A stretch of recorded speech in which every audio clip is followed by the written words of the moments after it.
Hello everyone. How is everybody doing? Are we ready? I'm so excited right now.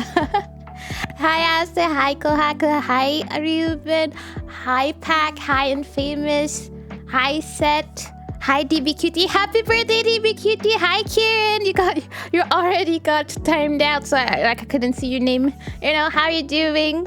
Hi Arson, and good night, sleep well. Game over, welcome everybody. It's exciting, it's a party. It's a party. How is everybody? I hope everybody had an amazing day. Thank you Arson as you go to bed. I still don't know how to disable this, but I will ask that people do not use that while I'm streaming with Kori. I don't know. That's the only sound alert I don't know how to disable because it's kind of free and I don't know how. But yeah. Oh, thank you for the head pat. Please have a great time celebrating. I was talking to you the other day, yes, as you do, and then I saw it was gonna be your birthday today, and I know you're streaming, so people do check out our homie DVK. It's his birthday. He's gonna have a birthday stream. I don't know at what time. You can plug yourself here if you want. And the two-headed Hydra. How dare you, Infamous? You want to make Kori like hate it even more? Like, what's up? What's up? Bye bye. Good night, Arson. Have a good time. I think you do the Twitch default ones from your creator dashboard. Okay, I'll have to look that up. Because the thing is, like when I set up my sound alerts, I never saw that one and people started spamming it. I'm like, where is this coming from? But thanks, I'll have to check that out. Thanks for the shout out 7PDT. Let's go. In 2 hours, I believe. So check him out if you can. And well, so Man, can you give me the TLDR of the prequel? Well, I mean, the collab is an interview, so I mean, I don't know how to give you a TLDR of everything. We talked about me, why I'm a streamer, what I like, what I don't like, my past life trauma. You know, there's a lot we talked about the other day, so it was all about me, my experiences, you know, me, narcissistic as I am. And Cody being awesome and hosting it and asking super good questions. And so today will be my turn to ask her questions and people will get to know her better. I hope. I'm not the best interviewer out here, but I'll do my best. I swear. And life trauma, yeah, we did actually hit on some of my past life experiences, and because Cody was asking why I'm so happy, and I had answers for her. It needed to be done. Did it need to be done though, Infamous? Did it? Ask about Sensor, bro. Of course you would. Except on a Lego. Yeah. Amanda is the best. I mean, if we're together in our Hydra form, I think it's a good deal, Cody. Let's be real. But also this disclaimer. So as I'm talking to Cody, I turned off the sound for the alerts. I turned out the sound alerts mostly, and I will be looking at chat but not focusing on it, just like Cody did, so we can give all our focus to Cody and listen to her answers and everything. At the end of everything, we're gonna have a Q&A session, so if you have questions that you come up during the thing, after the thing, so yeah, just feel free to ask questions. Let me settle the mana traumas. I mean, there's also a bot if you want it. I mean, it's not like I'm shy about my story. I could talk about it on stream another time. Listen to me, poot. Yes, listen to Cody. That's all that matters, really. And sorry. Yeah, I'm still coughing a little bit. It's not serious. Don't think I'm dying. I'm not dying. It's just a thing that happens. Okay. They're joking. Are you sure you're joking here? I don't know. That's a little bit too serious in my opinion. But without further ado, let us get where we up. Thank you for the headpad, Ruben. I miss you. Thank you. Headpads are still on for the interview, but I may not say thank you all the time because we'll be busy. But I might shake my head. Of course, Ruben. Anyways, we're gonna do splooshy. You ready for the splooshy? I've worked slightly hard on that. Questionable. So like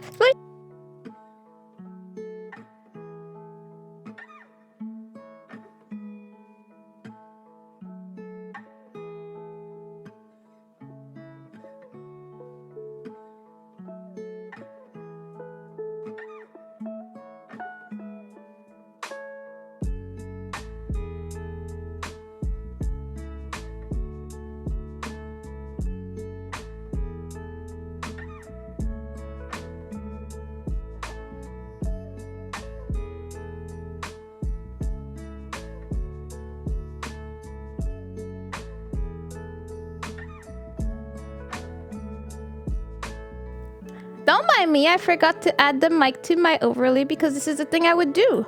Let's go. Sorry. I'm back. But yeah, if I just have to press up. Yeah, no worries. And yeah, I cannot live without scuff. So that's what's up. Okay. Wait. Shh. Anyways, we're gonna do a boom. 1 second. One second. I am noob. Don't mind me. Where's this at?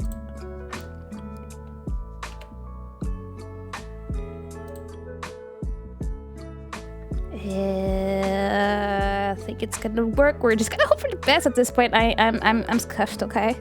Pap! It's a Cody. Cody, can you hear us? Can you see us? Oh my gosh. Is it you? Yo, hello! Oh my goodness, it's a Cody. Hi. Oh my gosh. Hi. Hello. You made it. Hello. Yeah. I hope it's not too hot out here for you. You know, it's not exactly the same temperature, you know. Nah, And famous, that is hazelnut boba, my favorite. Ooh. Okay. Yeah, my favorite boba is hazelnut hot, actually, so it wouldn't be transparent. But anyways, this is besides the subject. Bro, stop. I am scuffed, as you can see, Cody. That's my life. It's rough, but you made it here, and that's all that matters. Okay, guys, stop judging. Jeez. Yeah, and who's judging? I'll fight Aster you right is, now. of course he is. Wow. But how are you doing, Cody? Feel free to say hi. Hi, yo, hello. I'm doing great. I'm enjoying Myrtle here. And some shaved ice. Thank you for accommodating me. It's not too hot down here. It's nice and cool with the water. So I see some jellyfish there. So it's pretty cool. Some friends. Yeah. And how are you, Mana? I'm doing fairly well. I may mute myself sometimes to cough so people don't scream that I'm dying, but I'm doing fairly well. I'm extremely bored at work these days, so I was super excited for tonight. It was super exciting, and I was looking forward to it. Yee. Okay, so while Corey appeared indeed. So, yeah. To begin, since not everybody for some reason may know who you are, please do a short introduction. What is your lure and what's your inspiration behind it? If you want to tell the whole people of the Mana Land, what's up?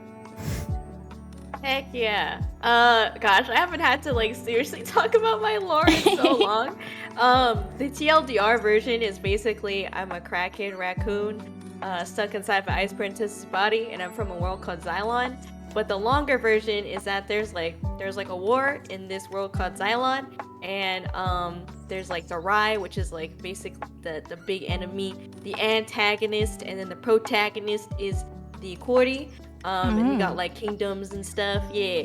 And the princess of the Cordy kingdom was like, oh man, we're not gonna win this war. So she tried to summon an omnipotent god into her body, which was banned, you know. And so she was also an amateur at magic, and ended up essentially failing the ritual.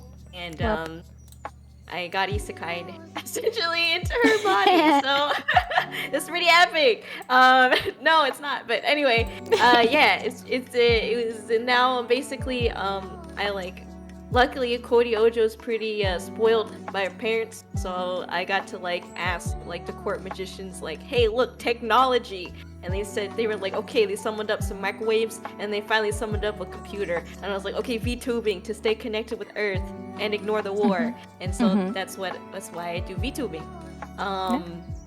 So that's a lore. But I guess what inspired that was it was honestly, I came up with the character idea within a day. And it was kind of just inspired on how I really wanted the Gap Moe kind of thing, but I didn't want to be cute but evil. I wanted to be pretty and elegant but dumb. So that's kind of how that came about. So yeah, and ice princesses usually are pretty cold-hearted and scoff at you. So it's like it's pretty good. Like usually that's like the trope for them, but my personality is the opposite. So yeah, I like it a lot. It's fun to mess around with the character. Yeah. Great question. Yeah. Thank you. I'm doing my best. Also, do not expect my questions to be as epic as yours. Okay, I'm doing What? my best. Okay, that's was it. I was wondering, for your design inspiration, is there any part of it that was like, oh, I need to have this, or anything specific about your design that you were like, this represents this, or I want to have this because of that? Like, is there anything like that for you? That's a good question. I don't really think so. It kind of was just like, this looks pretty. My design, like, my aesthetic design was kind of based off of obviously the lore, but also I had drawn something like in like a notebook like a long time ago, and I really liked the dress design, and like for example the purple necklaces that you see on me, like that was part of the dress design, and the little shoulder pieces as well, with the floof or the lace or whatever. I love the floof. So yeah, thank you. You have kind of floof too, so we kind of got that little pearl thing going on. You know what I mean? Heck you got style out here. Yeah, drip. But yeah, so essentially, I just kind of, took that idea and I ran with it. I would say, like, if I had to pick something, it'd be my crown. I wanted something like a family crest, and like the little above on the top, the very middle of the crown is essentially the family crest. Cody's family crest. So that's like the only thing. Other than that, I also like the little ding-a-ling thingy on my forehead. Yay! I like the ding-a-ling. I think I may have forgotten it when I was drawing you the other day, and I was like, wait a second. Like, I mean, drawing you is a big word, but it was fun. But like, you had so many little details, and I love it. Like, we're detail people. We love the random little things, and it makes us happy. We're like, ooh. Yeah, definitely. I love Sorry, I was just gonna say I really love the water effect on your dress. Like, that's what I was gonna say. That's my favorite part. I love it so much. Oh my gosh! When I first saw that, I was like, because I remember when I first saw your model, I was like, oh my gosh, that's so pretty. And then like the second time I saw it, I was like, wait a second, wait a minute, there's water. Oh my gosh, so cool. I love it. I mean, I was just as excited as you because I did not notice at first either. I don't remember when, but I noticed when she gave it to me, I didn't realize right away that she did that. I was like, ooh, excited. Can draw that. Yeah. But I love it. And I love your crown. I mean, I love your whole design. I remember when you were doing the design reveal and stuff on I was impatient, so I asked for like 20 likes so I would be done with it, but like you kept it going. I was like, let's go, and then you got it. I was super happy for you, and you looked awesome. I liked seeing from the drawings to the complete stuff. I was just super impressed, so kudos to your artist. I love your design too. I think, thank you. I mean, honestly, the favorite part is your whole head. I love your face. Thank you. Like, I don't know. It's just so lovely. I love it. It just goes so well with you. I love it. Anyways, I could expand on that, so I'm just gonna move on. No, yeah. I have like kind of a follow-up question. So, did you spend a lot of time, like, I hope that you don't mind, but no, I don't mind. Did you spend a lot of time like looking for an artist for your 2D model? Because like I didn't know anything about Twitter, so I never looked on Twitter. I went to Fiverr first, essentially. But yeah. I think you were on Twitter, or you found your artist on Twitter, right? Sorry, my brain disconnected for a second. Sorry. I missed the last part of the sentence. No, you're fine. No, you're fine. So you found your artist on Twitter, right? No.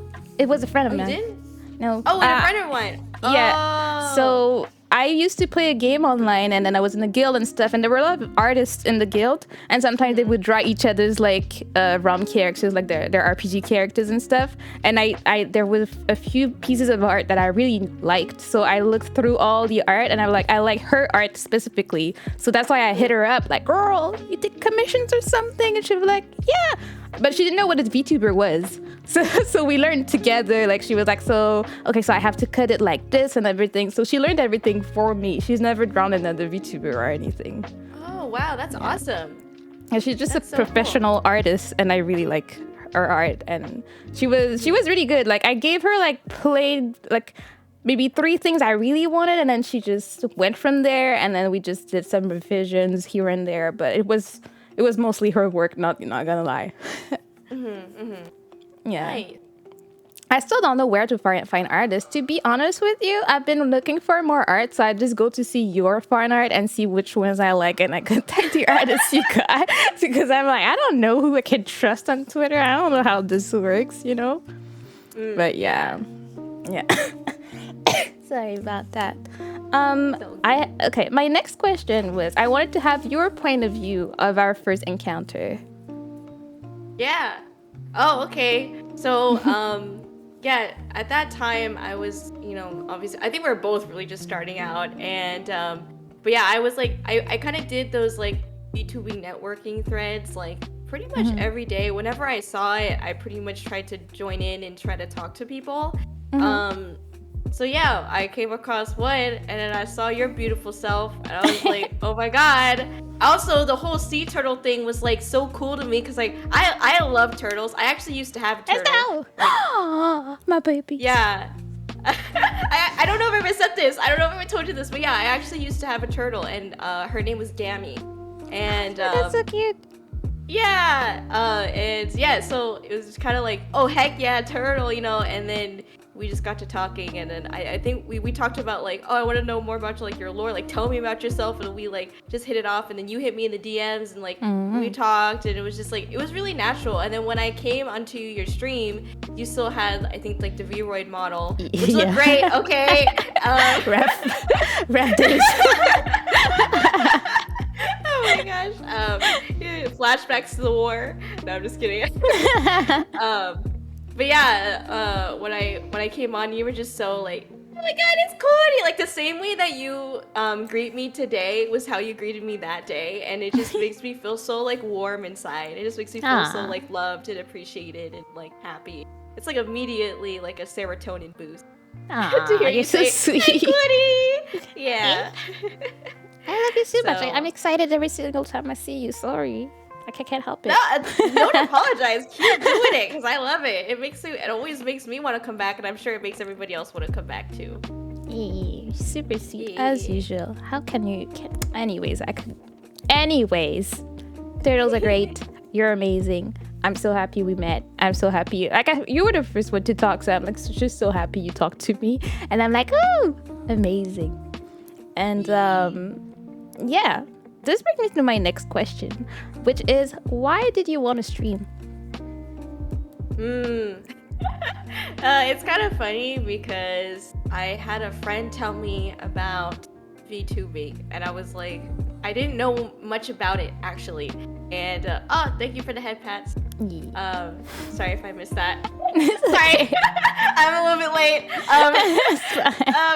But yeah, essentially, like, I had a friend tell me about VTubing, and like, she showed me like this whole new world. But yeah, it was pretty cool, and I was like, I actually did a I did used to do like face cam streaming like a long time ago, and I liked it, but I didn't like getting ready for it. Like, I didn't wear makeup or anything. I just kind of put on a onesie and was like, okay, let's go. But it definitely feels better to just like not have to worry about the way you look and just be like, I will look good all the time. Like, VTubing is like permanent makeup. Like, it's great. I love it. So yeah, and I love anime stuffs, and it just looked really fun, and I love gaming too, so it's like everything that I like to do all put together. And I also really like to write, so coming up with like a character lore and like a character and playing a character was like really cool, like sounding to me. So that was like the main reason I got into tubing specifically, I think, is mostly for like the character creation and the character lore, playing a character, all that stuff.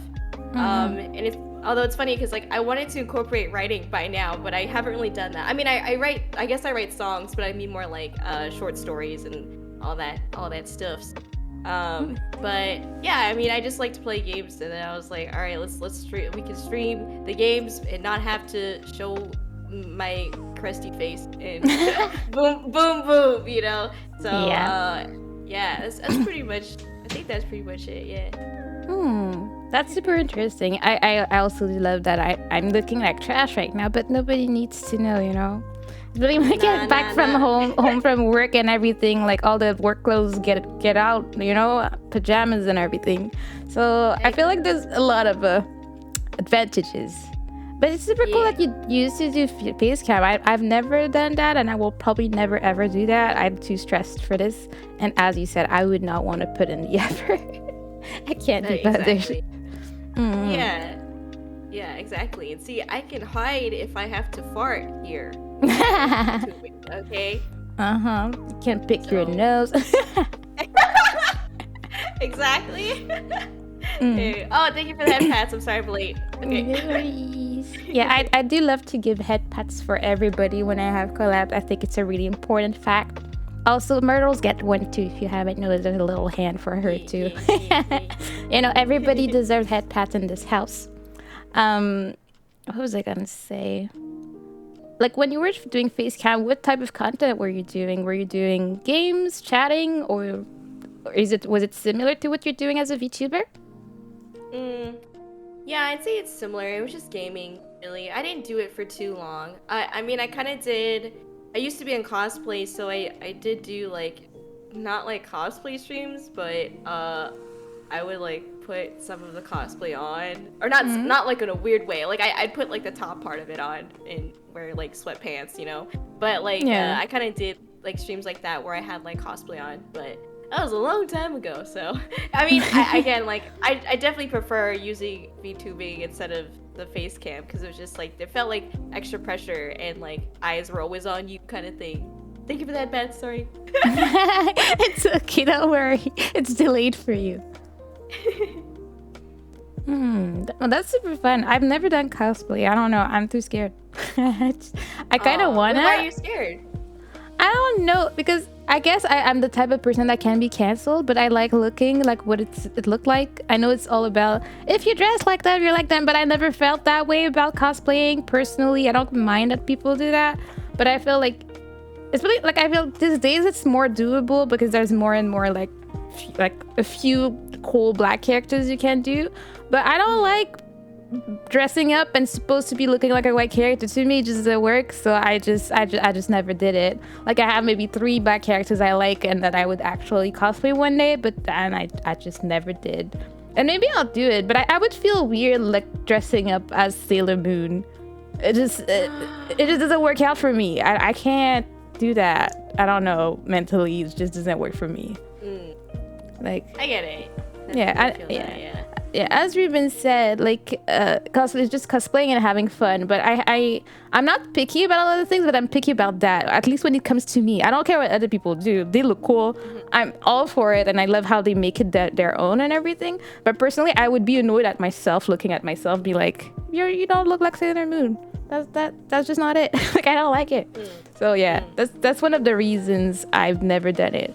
But I mean, what did I say? I think at some point I said if I reach 5K one day, I'll do a cosplay or something. So that's somewhere in the books. But like, yeah, I know that everybody 5K. Get money to 5K. 5K is extremely far, so I am not worried. At least not at the moment. Like that's what 10 times what I have.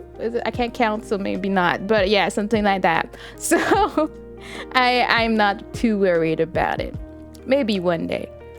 So that's my plan when it comes to cosplay. But I do really enjoy people that do, no matter what they look like and everything. I enjoy it and I watch it. It's just for myself. But yeah, we're tangent. Yeah, that's how it happens. No, it's absolutely no. It's fun. I like talking about cosplay. Even I don't do it anymore, obviously, because it's expensive. No one does that. It's super expensive. But like I'd say the cosplay community is kind of similar to the VTuber community in a lot of ways. Like I think the one thing that always bothered me somewhat about the cosplay community is that like I did cosplays that weren't like provocative. And I have nothing against people who do provocative cosplays with know, not too much clothes and all that. But it definitely sucks, like working really hard, putting your blood, sweat, and tears in like sleepless nights into cosplay, and like no one really sees it. I guess like it looks really cool, but it's like people, you know, like the smexy stuff, and I'm like, I don't like, I don't feel comfortable, you know, being all smexy like that. You know what I mean? Even I just as want to look cool. like even as a VTuber, but then you delve into like real life, so there's no way, bro. I don't even like wear shorts. I can't.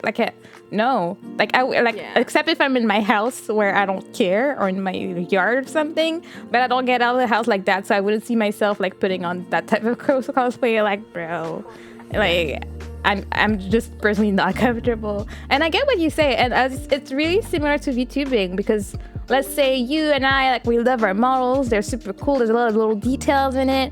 But like someone that is a bit more smoking hot may get a lot more views than us, just because that's what people want to see. And I think that's fine, because we also get to choose which what do you call it, viewership we're getting. Like, you know, I don't want to, like, I never have to deal with people asking me for nude stuff, because they just know. They look at me, they know.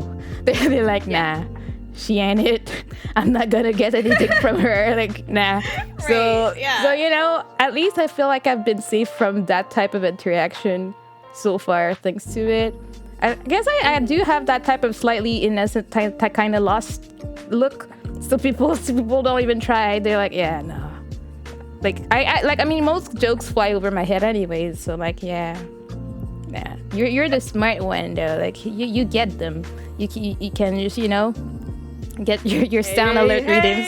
Yeah, you will hey them to death. So you're good, you know. Exactly. Sorry. But yeah, on that, no, you're good. On that note, yeah, about like the content in like schmexy VTubers and stuff. Like, I actually kind of got a tangent. Like, I had tried to reach out to like a bunch of clipping channels and try to get, you know, my clips on their channel, or, you know, see if they'd be interested in my content. And I'd either get ignored, or they'd be like, yeah, sure, send me something, and I'd send them something, and then they'd ignore me after the fact. But like, I look at their channel, and like some of like the bigger ones that I tried to contact, like 90% of their clips were like very sexual, and like it was just like, okay, yeah, this isn't my content. So I kind of, this is not for you. I just like, I can't go down this road of like clipping, because it's just like all this out of context, borderline, like, you know, stuff. Yeah, sometimes it's as you said, it's sometimes just taken out of context, but it sounds a certain way, and then they're like, oh, she said this or that. Like, do you really want that, you know? Exactly. And yeah, boundaries are important, as Mama Mercy said. Like, you don't want to have people take stuff you do and make stuff that don't represent you over the internet. Especially, we all know how the internet is like forever. So if you let them do it and never say anything about it, then you're stuck with that stigma, whatever. Like, if there's a drama that explodes because of it, then you're stuck in it. So, you know, gotta be careful. And I mean, it sucks. It's a lot of work, but sometimes it's just better to do it yourself. Like, just save yourself the trouble of having people come at you with pitchforks and everything, you know? Yeah, and be happy with my, like, your own content too, because like I wouldn't be happy if people were just like, oh, booba, you know what I mean? And like clipping booba, like, yeah, I want to clip like me laughing and falling on the floor and rolling on the floor, you know, like, and screaming and everything. Yeah. If you look at like the clips on my channel, none of them are in the same vein. They're always weird. Like, they clip the weirdest things, like, except for Vector likes to clip to bully me. But that's Vector does that to everyone. Like, where he will catch me saying something that makes no sense, and I'll be like, but bro, why you gotta be like that? I was trying to express myself. But yeah, that's the type of clip that I get. Like, there's no like theme to my clips, so yeah, I don't know who would want to make a channel out of it, but you know, you never know. And yeah, I was also wondering, before VTubing or streaming, did you do any other type of content creation on the internet, or like streaming has been your main thing you've been doing on the internet? I've done a lot of content creation. Ooh, when I was Okay, I guess the earliest form of content creation when I was in like high school, like early high school. Mm. I, I was just like a dumb kid, and I was like, let me make a YouTube channel. So I did like little dumb school vlogs things. Let's go. And, like, yeah, I did like a vlog with like my dogs at the time, and like I actually did do like gaming things, but it's so funny because I had a camera that faced my TV and a camera that faced me, because I didn't know how any of that capturing like a game worked, and I didn't have like a gaming laptop or a computer. So I literally was like capturing the TV with one camera, and then the other camera is capturing me. It was like, oh god, it was so cringe, but I had a really good time. Like, I was a master at Windows Movie Maker. Let's go. Yeah. Oh god. It brought back memories of high school that I didn't want to think about, but yeah, let's go. Cringe. Oh gosh. I love it though. But yeah, and then I mean, then after that, I did like a lot of social media stuff. Like, I think actually I mostly was on Instagram. To be honest, this is like my first time being on like Twitter. Like, I've never had a Twitter account until now, really. So yeah, I did let's see, I was part of like another community that I I don't want to talk about. Okay. It's like one of the cringe communities that, like, we leave that in the past, but Yeah, we don't talk about that. yeah. But yeah, I was in that for like 2 years, making like content there, and that was content that was like I did like take pictures of myself and like edit the pictures. I also had like a in the community that I was in, there was like a lot of negativity, and there was a lot of like basically like an education. Oh, thank you for that, Pat. Sorry. There was like a lack of education for some of the people that were in the community. So I actually like formed this, like, for lack of a better term, like positivity group. And like I made like a website. And this is like a weird flex because like I can't like talk about the particulars of it, but like essentially we made like this cute little like group that was like trying to do more positive stuff in the community. So that was fun. And then after that, I didn't do social media for a little bit, but then I got back into it for cosplay, which was really fun. And then I got into it for a job that I had as well, which is funny because at first the job was like a internship that was like, I just did like some writing, like I wrote some tech help articles essentially, and then I did like a, hey, here's like a social media proposal if you want me to help you take care of your social media, and they were like, heck yeah. And essentially they like hired me as their social media manager from that point on. So I helped handle like their Twitter, their YouTube. I don't know if like if Facebook also, I mean Facebook's the social media, but that I mean it's an old one, but yeah, still. Yeah, it's a boomer, but and their Instagram. So I did a lot of social media and content creation through like my job there. And then obviously after that I got like a big girl job, and I did some content creation, but it was more professional. It wasn't like on it wasn't necessarily for like a social media platform. It was more for like LinkedIn or for like actual like news blog stuff. And then I think that's it. And then now I'm here. Yeah, you're here as an ice princess. We love that. Yeah, I mean, you have a lot of experience. You're like a pro. Like, teach me your ways at this point. Thanks. I mean, it was a learning curve, sort of, and it was just something that I like to be busy. Like, for a long time, like right after I graduated from university, I actually worked like 2 jobs, and it's kind of been like, part of that was because of like what was going on in the world, but like I've kind of like always felt like I needed to be doing something, and like that kind of like works against me sometimes. But that's also why I got into VTubing, because like I was only doing 1 job, and I was like, I have so much extra time, like I could be doing something like more interesting. So it's like, let me do VTubing as well. Like that's one of the other reasons why I decided to jump full force into it, essentially. Yeah. I really have a lot of respect for that because I'm totally opposite. I'm a no motivation type of person. Like I do not have the grind set or like the need to do something at all. So I really look up to people like you that have that mindset. Like I want to do something, I do it, and I figure out how to do it properly. Because I do think like when I look at you, I see a lot of professionalism, and then you think about your stuff and you're the planning type of person. I wish I had at least like 10% of that in my bones, but I don't. Like I finished my overlay like 30 minutes ago. Like it takes me a while to do stuff properly.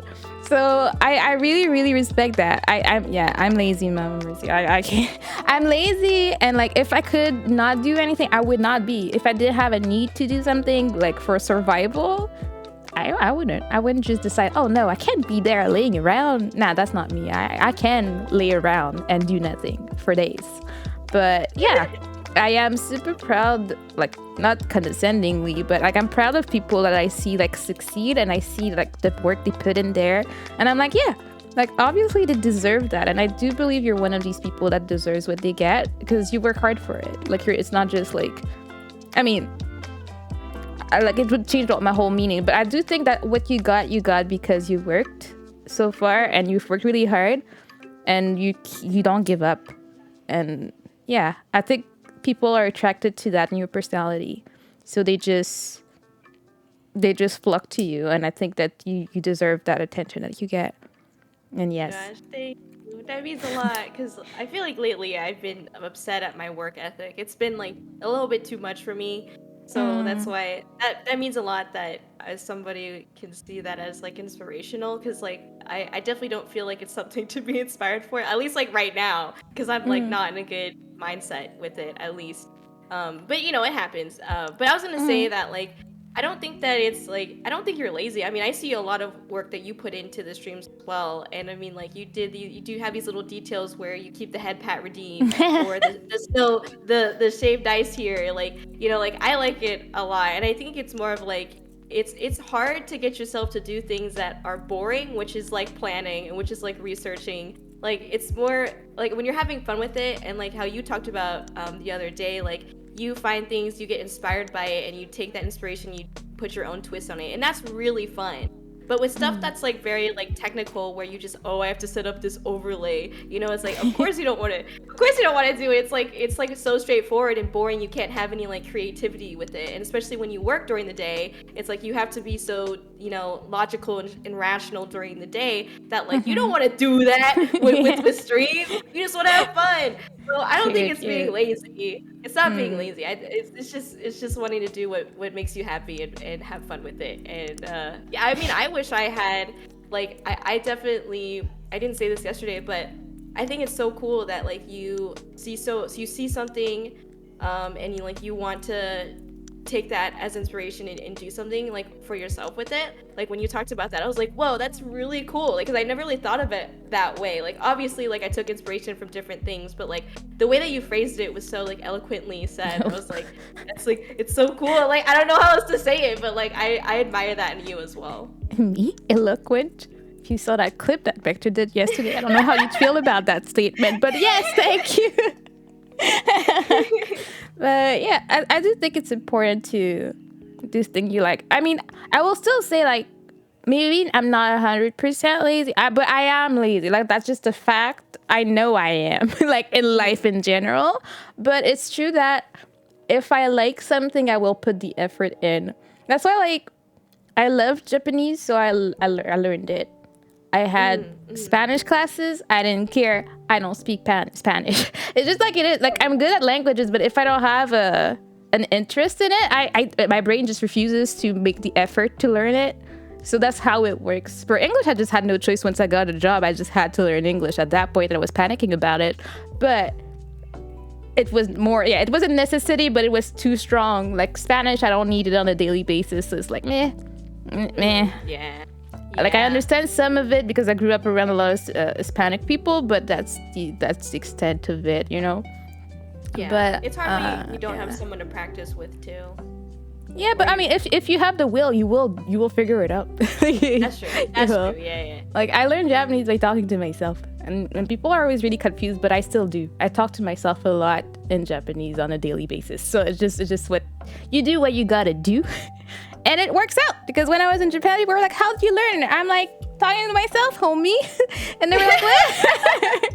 They were like, being crazy. Like, yeah, they were like, really? I was like, yeah, I have whole dialogues in my head like going on. And I'm like, oh, yes, I have a discussion with myself, yes. And I'm like, okay, but how am I supposed to look to say that? And then sometimes like I'll just look it up to know what the word is, and I just keep practicing that way. So that's how, like, I don't practice my Japanese, but I haven't lost it because I just speak to myself, honestly. So yeah, I'm a weird individual. I just need to really like something to put the effort to learn. If I don't care, I will not. That's how it is. I don't really care about maths, and I can't understand it. So these two factors make it so that I don't understand maths and I'm bad at it. So that I'm just gonna live with that knowledge. Somehow I still have a job, so you know. But every time my boss is like, oh, can you calculate this? And I stare at him like with a blank stare, and I'm like, let me get my calculator out. And sometimes I mess that up. So like, like get a percentage. Like, bro, I don't know. Like, I don't know which button to press. Like, right? I can't. Like, no. But yeah, tangents again. But yeah. I think the TLDR or whatever the letters are for this is that you're awesome. You're really professional. I mean, the planning of this whole collab, I've never had a collab better planned than this one. So I really applaud you for that. I think that I'm easily influenced in these situations too. So I don't plan anything ever. So the fact that you were, I felt like I had to. So that helped me actually prepare, you know? So I was like, oh, crap. I had to give her the same level of quality that she gave me. My God, you know? I had to work a little bit harder than usual on this one, but I enjoyed it. You will notice that I'm not too good at PR, but I did my best just for you, Cody, just for you. You did amazing. I'm having so much fun, and that's what matters. I'm just happy to talk with you and have fun. And it's nice because it's been an excuse to talk with you off stream, so that's cool. Yeah, I think we've had like the best talks every time. We're like, yeah, it's a planning call. We plan for 15 minutes and then we talk for like 2 hours. Yeah. That was pretty much it. But I've loved it. I really enjoy talking to you a lot. So I feel like this is just an extension of that. So it's just a great time for everybody. You know. This is up. Yeah. And so trying to like stay on brand and like whatever I'm supposed to say at this point. So my next question is what were your biggest fears when starting your VTubing journey? And like if you still have them, how are you dealing with them? Or if you've conquered them, like how did you conquer them? That's a good question. Because I think I knew so little about the VTuber community that I didn't really necessarily have a fear at first. I kind of was just like more of like I just don't know what's happening. Like I don't know what to do. Like a lot of it was just like I'm guessing. I mean I did a lot of research beforehand where like I researched a bunch of indie VTubers. I watched a bunch of VTubing streams and like I looked at like Hololive's debut to figure out what I wanted to do. So like I did a lot of research and I looked at a lot of things, but like I didn't actually engage with the community until like I actually made a Twitter account and started promoting like myself essentially. And I think once I started, promoting myself more and like talking to people, I think the fear that I had, I guess, was just like the drama in the community. Yeah. Because like I mean, especially Twitter as a platform in general, I never used it, and I didn't know that it was like so. It's like I mean, any social media is like a cesspool of like drama, but like I think Twitter is number one for that though. Oh yeah, absolutely. There's just so much going on in there, and like so I wasn't prepared for that. I think that's like my only fear. I think I would say like during my debut month I was definitely like, and I still kind of am, I'm afraid of like posting things that are like could be taken out of context or that are too personal, or like just things that like I feel like when I use Twitter, like I need to try my best to be in character, or like double check everything I say like 5 times. I have to read it like over and over again before I post it, because I get really nervous like posting things, and and obviously I think at this point it's also evolved to where like I'm afraid of or nervous to post things and they would like fail essentially, or like I guess the term is like flop, you know? Yeah, like, flop tweet. Right. Like, and you know, I think this just happens to everybody. Like, I feel like, you know, like I don't want to like toot my own horn or anything, but like, you know, obviously like I don't really post things unless I make marketing collateral to go with it. So like when I do post, it's pretty rare, and it's like I get nervous. Like I've tried to do things that were like kind of trendy or trending, and it didn't do well. So I was like, let me just post things that make me happy. But then I get invested into it. I get passionate about it, and then when it doesn't do as well as I was hoping, I get kind of sad. You know, Normal. So like, yeah, it's normal. I mean, everyone experiences it, but I guess that's kind of like something that it's kind of a fear. Like to be honest, like I am definitely very nervous to release the upcoming album because I'm afraid that it's not gonna do well. But at the same time, I know that like that's not what it's about. You know, I don't want to charge anyone for it. It's not about money. It's more of like I just want to be heard, and I put my heart and soul into like these songs, and it's like it's very personal. Like I think the most personal I've been really. So it's kind of like while still being a character. I don't know how to explain that, but but yeah, like it's kind of. I'm just really nervous that I'm gonna release it and it's gonna do really poorly. But I also try to keep in mind like this is just like I don't like to think of it this way, but it's like I try to encourage myself by saying like, well, if I ever do apply it to like, you know, a bigger corporation like Korioujo or Hololive, they can see this on like my portfolio that I did an album and that I did try to do something like a big project like this. So while it's scary, like I'm trying to think of the positives, but it's definitely just a lot of like I'm nervous to release it and for it to not do well, essentially. So yeah, and also getting in trouble with something I say. That's something I'm also fearing. So yeah, I get that. Like sometimes when I make a meme or when I'm about to make a meme, I'm like, can this be construed any other way than I want it? And I'm like, yeah, let me not do that one. Like, you know, you have to think about it for a little bit before you post. Twitter is a dangerous place. But also for these fears, do you have any way that you fight them or that you can suit yourself when you have like, let's say you're about to do something and you're like, oh my gosh, I'm scared. Like what makes you actually like go ahead and do it anyways? I mean, like I said a little bit, like I do try to just like look at the positives, and I also kind of like have these moments where I'm just like, let's just do it and get it over with. Yeah. Just do it. And at least you tried your best, you know, kind of thing. Like, you know, the worst that can happen is that it gets like zero attention and like, oh well, you know what I mean? I'll move on from it. Like a lot of the feelings that I think people have towards social media are so fleeting. You know, it's like that's why things like go pop off for like, you know, 2 hours, and then by the end of it, that day, like no one cares about it. You know, like that happens all the time. And it's like same for me. It's like I'll be nervous for sure and have those negative feelings, but at the end of the day, I'm kind of just like the time keeps moving. I just kind of have to also keep moving and do what I can to be comfortable and succeed comfortably as well. So I don't know, it's like a weird balance of like trying to stay positive about it and also just like saying F it, like YOLO, let's just post it, you know? Amen to that. Yeah, but there's definitely been times when I didn't post something or like I just decided like, you know, maybe I don't want to do this anymore and like just drop the project, you know, because I just couldn't be I couldn't mess with it anymore, I guess. So it's happened, but yeah, it's what about you? Like what do you think pushes you to post those memes? Or like I mean, I guess we talked about like the other day like how you make those memes, but is there anything like that for you? I will be honest, not really. I'm a pretty carefree person, so I mean, if it flops, it flops, and I'll survive it.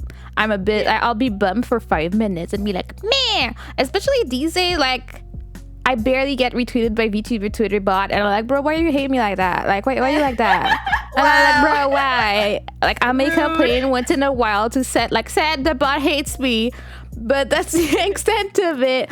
I feel like when it comes, like, I mean, I don't come out with a lot of things. I guess the biggest thing I had was my birthday subathon. I was a bit stressed about that one because I'm like, I don't want to flop. So that I was like trying to be really realistic about the goals to be like, okay, because I feel like it's okay to not finish a subathon, but let's say like I had like dreams of grandeur or something. Oh, thanks for the headbutt. And I decided to have a 1,000 sub goal. Like I know I wouldn't get there. I would not be able to feel comfortable asking that of my community either. So like I had to sit down and like think about it and like, okay, I think this number is like doable for me, and even if we don't get there, it's still gonna be a great time. And like I had to really sit down and like think about it thoroughly. That comes back to when I say I put realistic expectations to myself. I'm like, I'm not gonna try and like, because if you put a goal for 150 and you get 75, you're happy. If you get your goal for 1,000 and get 75, it's depressing. So, but it's still the same amount. But like you set yourself up for sadness after. You just have to know what's up, right? But yeah, I mean, I do think about, like, I guess the reason I'm not too scared to tweet is that I don't do anything that has any way, shape, or form a chance of being like misconstrued and like, oh yeah, she said this, but like everybody can obviously see that this is not what I said. So I'm super careful, especially like with the atmosphere that we have on Twitter right now when it comes to VTubers. I'm like, bro, I ain't getting involved in this. Like, I have my opinions. I'll talk about it off Twitter with my friends, but I ain't gonna go and get into the ruffle over there. I can't be bothered by that. I'm like, bro, I can't. No.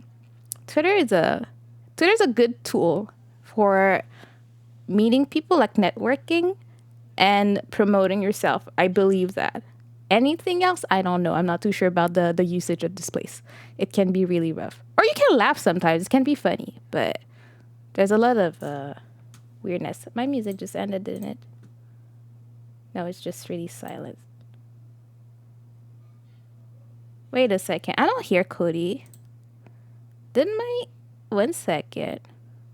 My sound stuff just closed. Can it... Like... How are they? Like, and then it closed it from the stream as well. Like, what the hell just happened? What was that? Can you hear me? Yeah, I can. Like, I couldn't hear you. I couldn't hear you. I couldn't hear the music. I was like, what happened here? What the hell? Anyways. I thought you couldn't hear me, so I said ooga booga. I heard it. Oh, dang it. Bro, I was like, it's so quiet. Like, what's going on? Is the music over? Like, what? Yeah, sorry about that. Computer sometimes. But thank you for hearing everything, Kieran. That's important. But yeah. I did that. Why are you giving him that? Like, you're giving in. That's how he keeps on. Oh, no. I'm just like, celebrating the masses. All right, just giving the fans what they want. All right. Yeah.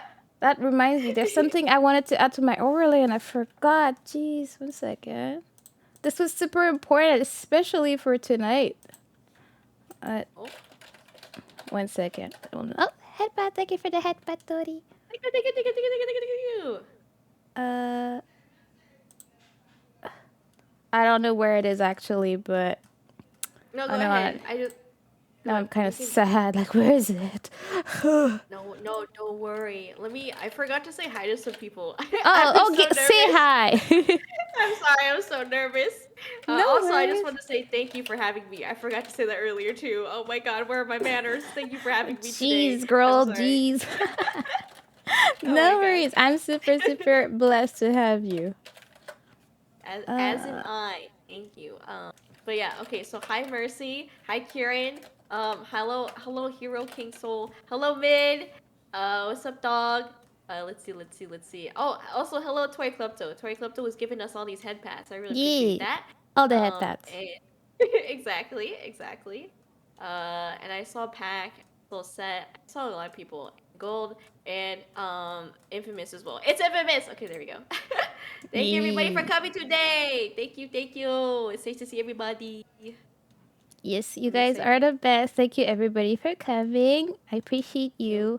I don't know who I missed, but you all know I love you. So we're all good. I think I almost have it. Like this is a masterpiece I've really been wanting to use, and I thought, oh yeah, today is the day where I add it to my stream because I keep forgetting. I found it. Let's go. It's like the best thing ever. Pap. I'm excited. I'm ready. You see it? Oh my gosh! That's really important. I always forget. I'm supposed to add it to like my singing stream overlay, but I'm like, yeah, here we go. Now we got that going for us. Okay. Now we're all set. That's really important. Sorry, I just had to make sure this was done. Okay. Oh wait, people can't see the writing on it. That's extremely important right there. Sandstorm. Yeah. Yeah, great. Like this was graciously made by Vector. Yes, it's great. Yes. Oh my gosh, the legend.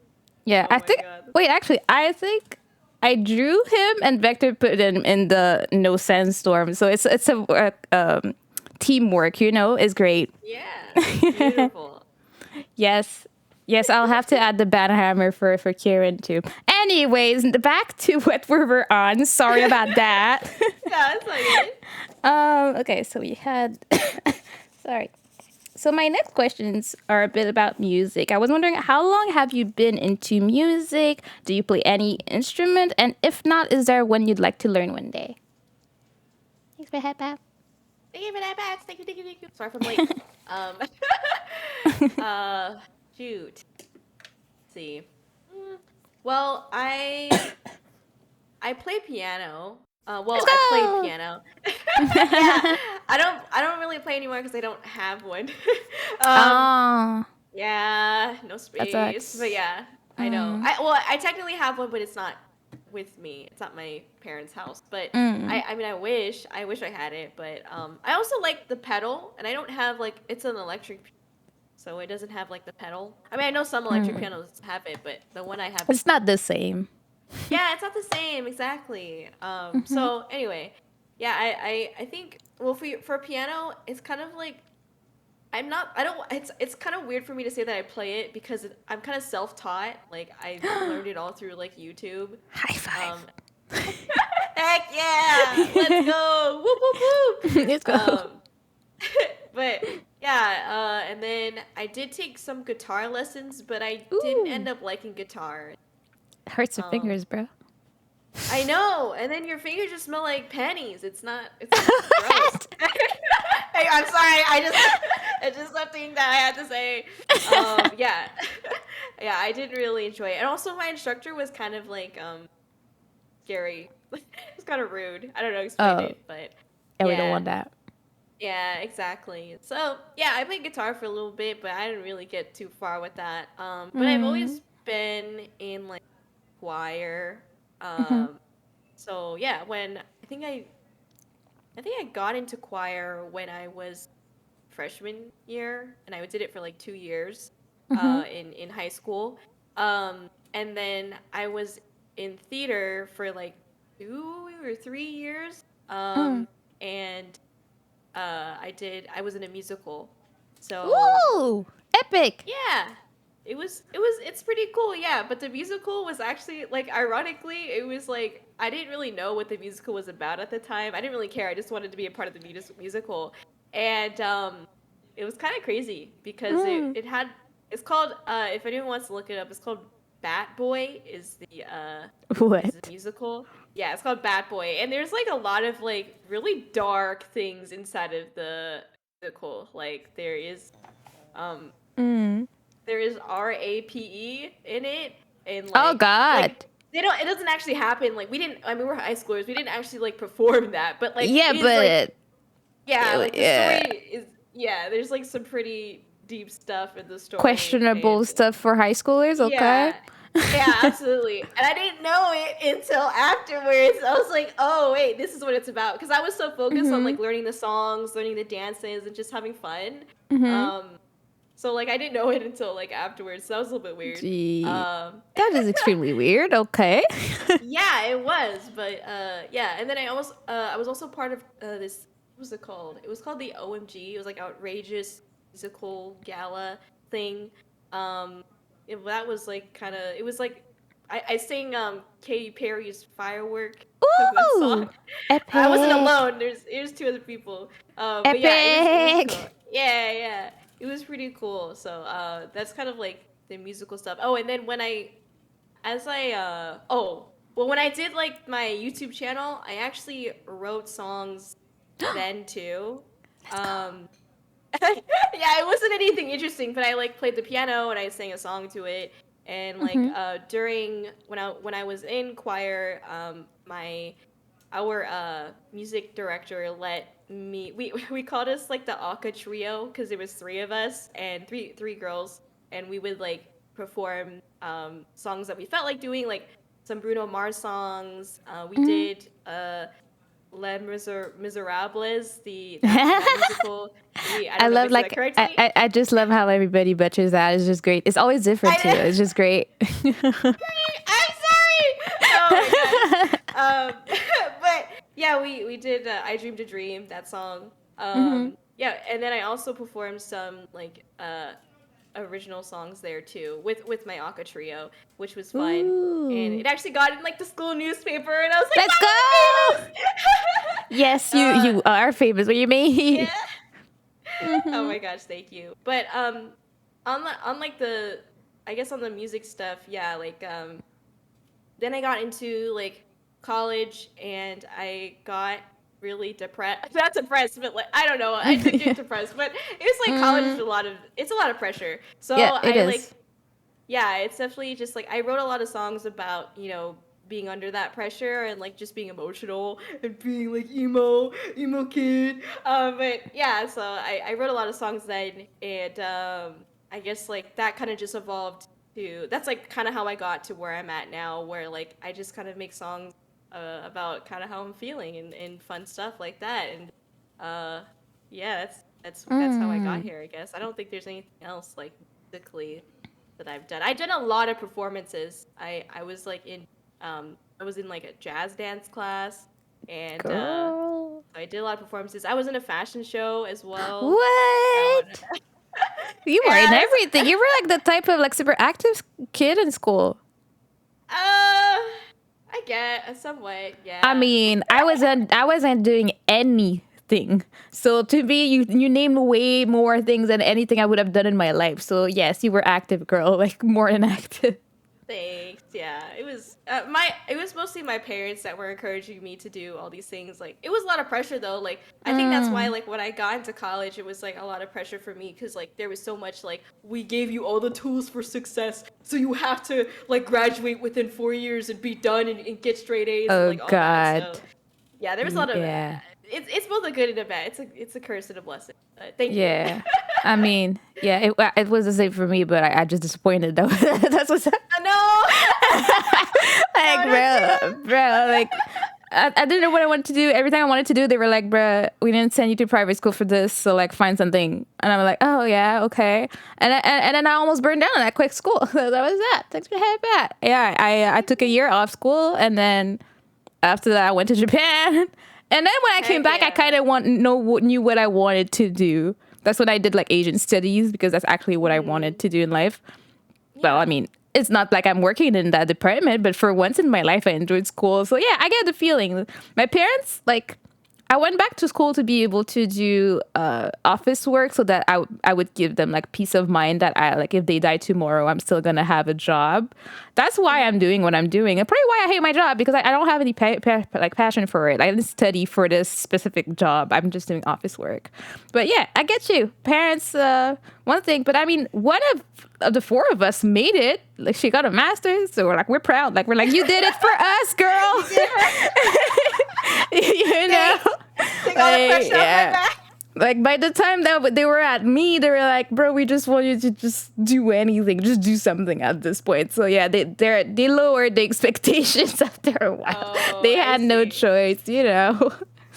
I But see. yeah, That's yeah. that's good though. And Hmm. honestly, like that's something that I wish that I could experience is like going to other countries and experiencing other cultures Hmm. because I didn't have a summer. Like when I got into the university, I didn't have a freaking summer. Like I literally was just doing like classes every summer, and then Mm-hmm. after I graduated, I went straight into the working world, and like I didn't like that. You know, like I really Uh, wanted that. It would have been really nice and like a great experience if I was able to like go out and like experience something else and like yeah. travel. But Mm-hmm. also like money was like a big, like not a big deal, but like I felt Like a part bad of it. using. Mm. Yeah, like I'm really like blessed, and I don't want to come off as like a. I mean, Cody is a spoiled brat, but Yes. like I'm just saying, like my parents like helped me a lot with like Mm-hmm. to my tuition. So I Mm-hmm. still worked and stuff, and I paid for like my rent and like my food, but like they paid for pretty much all my tuition, and I'm like super blessed to not have any student Mm-hmm. loans or anything like that now, Mm-hmm. which is part of the reason why I could do VTubing, Mm-hmm. But yeah, it was definitely like it was a lot of pressure at the same time, but Mm-hmm. and then I couldn't really travel because we didn't have the money. So Yeah. Like it's crazy how similar we are, honestly. And also, like, I mean, two tangents here. First, I always forget how freaking expensive school is in the States. It's such a mind-boggling like thought to me. I forget because, like, for me, let's say one semester in uni was 1.5K. No books. I don't need book. I need new books. So like, I'm like, yeah, it's not that bad. So I can't like wrap my head around the price of school in the U.S. And I'm like, you were indeed really blessed. And the other reason we're really similar is that my parents also did the same thing for me. Like when I was a kid, like they set up a fund so that I could that I was only allowed to use when I was 18 and going to uni and stuff like that. I kind of feel bad because I got a useless diploma with it, but I did. But I also never had any type of student debt like all my sisters did except for me. So I was blessed in that way that by the time I was born, my parents were like, we should do that for our kid. So I'm super blessed in that department and super grateful for my parents. I'm sorry for the disappointment, but it was the thing. I'm I an anime girl now.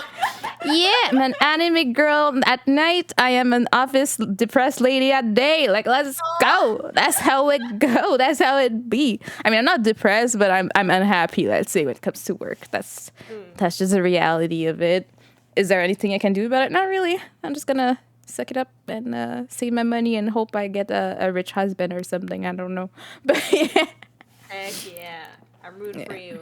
If let's I know go. any rich people out or hot Yeah, hot then anime dudes, nobody I'll let you wanna.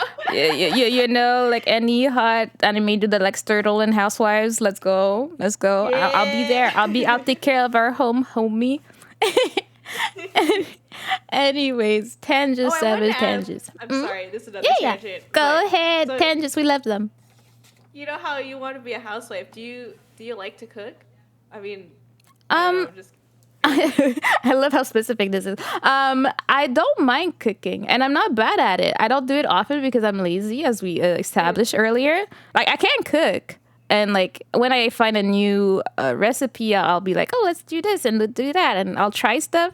I do like baking more than cooking, honestly, but Heck yeah. yeah, we want some cakes out here. I like my favorite thing to make is like flan. Is like my Mm. favorite, like my dad's favorite dessert. So sometimes I just make some for him, and it's extremely easy to do. Let's be real. Like milk, sugar, and eggs. Yeah, I forgot the last last element. I'm good at cooking, I swear. But yeah, so yeah, I can cook. I'm not a big fan of it, but I know that if I had a household to take care of, I'd be doing it. Like, gotta feed the people, you know. Hmm. And I Would mean, you like? I hope my husband can do like once or twice a week. Share the task. Yeah, of course. Heck yeah. Yeah. Would you like want to decorate your food a lot? Because I feel like I always see like a bunch of like Japanese cookbooks, oh, and Mm, American cookbooks, and like I see like all these like cute designs and stuff, and I'm like, that looks so cute, but I'm too lazy to do that. Would you like try to do stuff like that? Do you think? I don't have the talent for it. I would love to. I can't do it. Mm. Like I can't Mm. decorate a cake. I can't like. I make like I mean, unless it's like. I remember I made like a rolled cake and it was covered in like white chocolate. So I just had to like pour it on it and like put a few cherries on it. That's the extent of my decorative sense. It looked pretty because it was just chocolate on a cake, right? But like you asked me Hmm. to make like a flower with icing, I don't forget about me. I can't do that. So I'd love to. I just can't. I'm not good at shapes. Like I'm not good at like art that includes like drawing. Like when it comes to music, I'm okay, but like art, like nah. That's just not where my talent resides. It's just not it. Sadly, I wish I would love to be good at art. Like I would love to be able like to commission stuff and like make characters for people. I just can't do it. It's just like, yeah, you've seen my emotes. They're cute, but like, They look amazing.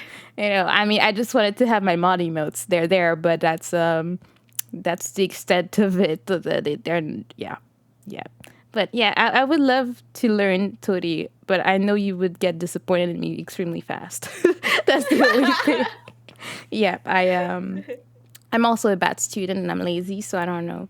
I've been learning a few things watching like tutorials online. That's the only reason I was able to do my emotes. But like, bro, I look at artists on Twitch and I'm like always impressed. I'm like, I just want to do that too. Like, I want to create characters and like all the beautiful shading and stuff. Thank you for the raid, Kidlat. Welcome, welcome. I hope you had a good stream. Just gonna shout him out for that. Kidlat.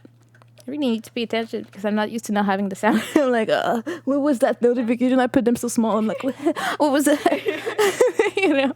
Where's my glasses? Oh my god. Which is a good thing. I don't have glasses anymore. Let's go. I'm still not, like, my brain has not registered that. And I also always forget to change my driving license because I'll get in trouble if I get arrested. And they're like, where are your glasses at? I'm like, I don't need them. Why? I'm like, I don't need them anymore. And I'll get in trouble. So yeah, that's what's up. But yeah. Oh, you gotta get that done. Yeah, let's just say I got my eyes lasered in September. We're in April. Nice. Haven't changed my license. Oh yeah. When I say I'm lazy, I ain't kidding, okay? Yeah. All right, I'll just say I have contacts or something. I mean, I've luckily never been stopped by police in my life, and I hope to keep it that way. Like, I don't want to deal with it. Even if I don't do, like, if I'm not doing anything wrong, I just don't want to deal with that. That's not an experience I'm looking for in my life, you know? I'm fine. Okay, let me get back on subject. I have like my little sheet, and I'm like just crossing out stuff. I'm like, did I ask this? I guess this goes into it, but I was wondering, like, so would you say that your choir time and everything would be the vocal training experience that you have, or did you ever take like specific classes for singing? Yeah, that's pretty much my vocal train. I never took like official classes, but the choir, it was a class. So like I did get, I don't know if that counts. It's weird because like our director didn't teach us a lot of things that I think a normal like choir class would teach you. I don't really know how else to explain that, but I mean it was a class. I don't know. I think to be honest, I think a lot of my vocal experience is from the summer before high school. It was my first time like I had like the first summer that I would just got to be like home alone essentially. And so like I would literally just play like instrumentals of like Vocaloid songs and like try to come up with my own lyrics to it and like my own melody and stuff like that. And a lot of it, I would say a lot of like my ear for singing or like just, I don't want to say but like the skill, building up Your the skill. talent. You have talent. Stop. Anyway, I mean, thanks. Yeah, I think a lot of it stemmed from that because like the whole summer I was like doing it every day, and like a lot of it's just like training your voice to do it like every day. I feel like and like knowing where your limits are, and how like songs are structured. I feel like so because like I never really learned like music theory or anything like that, but because that's just not something that the choir class taught us. But I think I learned the most about like harmonies and having like good pitch. I think that's really it. Otherwise, it's all kind of just like I just naturally enjoy freestyling things and like trying to come up with fun melodies. Oh, welcome back. Just thank you for the raid. We were talking on behind your back earlier, but hi, thank you for the raid. I'll give him an SO because I think most of my mods are sleeping. Yeah, thank you. Yeah, you're awesome and you learn a lot and you have talent. Would you ever consider taking like official classes and stuff like that? Hmm.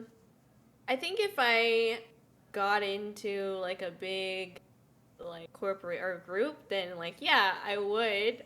Because I definitely would want it to sound good, but Mm, I kind of just like don't I don't feel a need to do it right now because I feel mm-hmm, like then I'd be taking it really seriously and like I don't want to take it too seriously. You know what I mean? Like I mm, just want to have fun with it. And I think like the mm-hmm. best way to do it is like do what I've always had fun doing. And it feels much more genuine then too. Like I just like to be, you know, this is my Mm-hmm. voice. Heck yeah. Like I don't know, I don't have autotune, but I wouldn't know how to use it anyway. You know what I Yep. mean? So it's like this is all me, you know. So it's like I like to keep it that way, just keep it all me. Um, Yeah. just grow my talent or my skill through there. I don't know if talent's like a good word again, but I appreciate it. It I is just talent. You want me to get mid and infamous on your case? Like, bro, they're gonna sing confession to you and then you're gonna have oh trouble, god. okay? Okay? Oh Jeez, god. girl. um, No. you know they're gonna come up with the flame hands and they're gonna sing it for you. So like, better behave with that no talent word usage out here. Huh? We're not playing like that out here, okay? Oh my gosh. Yeah, Yeah. they were drunk when they sang confessions Yes. before, which was very Which can fun, happen but again, I believe. yeah, but I don't want it to happen again, but yeah, well, okay. We're gonna go with that jam for confessions, okay? Like, we love it, okay? That's all you gotta understand. We love it. See, I can scream it on stream for Thank everybody you. that can be heard. Yeah, okay? Jeez, Okay? yeah. Okay, fine. All right, you might win this round. Let's go. My stream, my rules, let's go. Wow. I would say, I guess it goes a bit to it, but do you have like a personal goal when it comes to your music? Do you have like somewhere you want, a place you want to be at? Like, do you want to be like at a certain numbers on Spotify or something you want to do? Like, what's your, what you're thinking of when you're producing music? Um, it sounds really corny, but like honestly, my goal is just to express myself. I know it sounds really corny, but I That's mean, fine. I honestly don't care about my music side too much. Like, I mean, I love it, but to me, like, it's just like a side thing. I don't know. Like, I don't care too much about it. Like, if I got, obviously, since I'm doing an album, I would want, like, I guess I should have a goal. I haven't really thought about it though, because I'm too scared. But, um, yeah, I don't really have like set goals. Like, I just kind of like I'm like, okay, let's do with this, and then it's up, and I'm like, all right, cool, you know. So I don't really like care per se. I guess like the only thing that I want is like I don't want people to feel like they have to like pay to listen to the song, which is why like I put it on Spotify, and if I could, I don't know if I can, but like I would put it for free on like other sites too, but like I don't even use those other sites, so I don't know how they work, Yeah. um but yeah, like I just want to keep it like anyone can listen to it and enjoy it. And I know that like my style is very it's not I don't want to say like unique, but like it's you can It's tell that it's different. like thank you. Yeah, In it's a you good can way. tell it yeah, no, okay, yeah, yeah, of course, of course. But yeah, you can tell it's like an indie singer or artist. It's not like mainstream, so I definitely feel like, you know, it's not something that usually people would listen to, and like I totally understand that. So yeah, I don't know. I just kind of feel like I think I guess the only thing is like I would like the MVs, which are like they are like the music, like obviously it's the music, but like I like the MVs in the sense that like it's the visuals, it's the art and stuff like that. It's the animations and the transitions and the lyrics. Like I guess like I want those to do well because I do spend time like coordinating with the MV artist, getting the art done, and like a lot of, you know, I don't like to say it this way, but a lot of money has a lot to go Yeah, into of like those course. MVs. Yeah, so it's like I like those to do well, but I also don't really have like set expectations for it. But I think like the thing that brings me the most joy and I guess overall is something that I want is people to like listen to my music, but also listen to like the reason behind like why I wrote it in this way. Um, I haven't actually said this yet, so this is kind of a surprise, but Ooh, ooh, let's go. I'm working yeah, I'm working on a website, and like on that website I Mm. plan to have like the lyrics on there, and I plan to have like explanation, like brief explanations on like why I wrote it this way, or like some of the lyrics and stuff like that, because like I really, again, like I love writing, and like this was writing these songs was a way for me to express that like hobby of Mm. mine. Yeah. So like I want to be able to like write more about like why I wrote the song and stuff. So yeah, essentially, I just want to be heard, and my feelings to get across. I think is the biggest goals for me. That's a good question. Thank Mm. you. Yeah, I love it. I mean, you kind of answered my next question because I was gonna ask if all of your songs represent real life experiences, and if so, will they always be that way, or are you open to writing like fictive songs about anything that doesn't really relate to you necessarily? I mean, you answered part of it, but like whatever else is left in that question, do you have any other answers? um, yeah, I mean, I would say that Confessions in the Snow was definitely like it was somewhat me, but it was mostly like just the Corey VTuber kind of thing, which is part of the Mm-hmm. reason why I don't like the song, is because it Mm-hmm. doesn't feel like it's me. Like obviously, yeah, I wrote the song, and like there is some of it inserted, like some of me inserted in there, but it doesn't feel like a song that I should be, or like that I can be proud of, because I don't feel like that's me, if that makes Mm. any sense. Yeah, I And understand. yeah, so I think with like, but definitely with like LOL and post debut, those songs are very much like LOL. I actually wrote that before I even knew about VTubing. Like I wrote that about uh I don't know. I think I just wrote that for fun, really. But it was Mm-hmm. more of like I wanted to have like video game like themes, and there's also like people from the past that I wanted to kind of diss. So Yeah. so like that's kind of like what LOL was essentially. Um, oh, thanks for the head pats, by the way. Sorry if I'm late. Um, but yeah, yeah. So I guess now with the upcoming album, I'd say there's only one song on there that's in like a in a fictional way, which is the intro song, because it's all just lore essentially. Like I essentially just like sing Cody's lore. Mm-hmm. So it's like not really like personal, but like the lore itself is personal to me, and I liked it because it's like I love my theme music. Yeah. So like I was like, this is fine. I liked it. So yeah, there's that. But all the other songs are really there's a very large portion of me inside the songs, but it's all told through the lens of Cordy as a character, which is why I like the album so much. And like I Mm. feel like I can express myself through Cordy and her position being in like in this other world alone. Like for example, I don't have to get too into this if I'm rambling. I'm sorry. Please Um, go on. but for example, like the last song on the album is called Castle, and Mm-hmm. that song is probably is my favorite song, I think, on the album, because it really like displays this emotion of like isolation and feeling alone, and I can Mm-hmm. feel that a lot with just because of like my own personal work ethic. I get really emotionally invested, and Mm-hmm. I don't know how to like express that to like my peers. So I kind of just feel like I kind of just like shut down like without really I don't want to, but I just don't know how to express it. So like I kind of feel like isolated a lot of the time when I get in this mindset of like my work ethic, and like, getting too passionate about these things, and fearing failure and stuff like that. So Mm-hmm. and like castles, there's only one castle in the kingdom, in a kingdom. So it's like it's all alone, like it stands alone.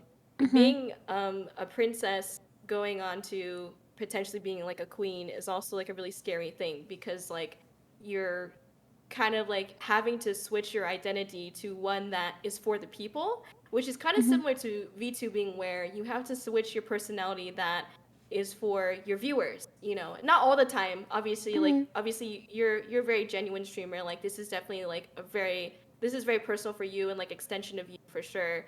Um, as it is an extension for me, but like I definitely had like a large phase where like I felt like I had to keep switching my personality for the benefit of the viewers. Yeah. And that kind of like takes a toll on you, and again kind of leads you to like this isolation, which I kind of talked about in post debut as well, where it's like just feeling like I'm not shiny and new anymore, so I'm not cool anymore, you know what I mean? So it's kind of the Really same in applicable Castle. to VTubing.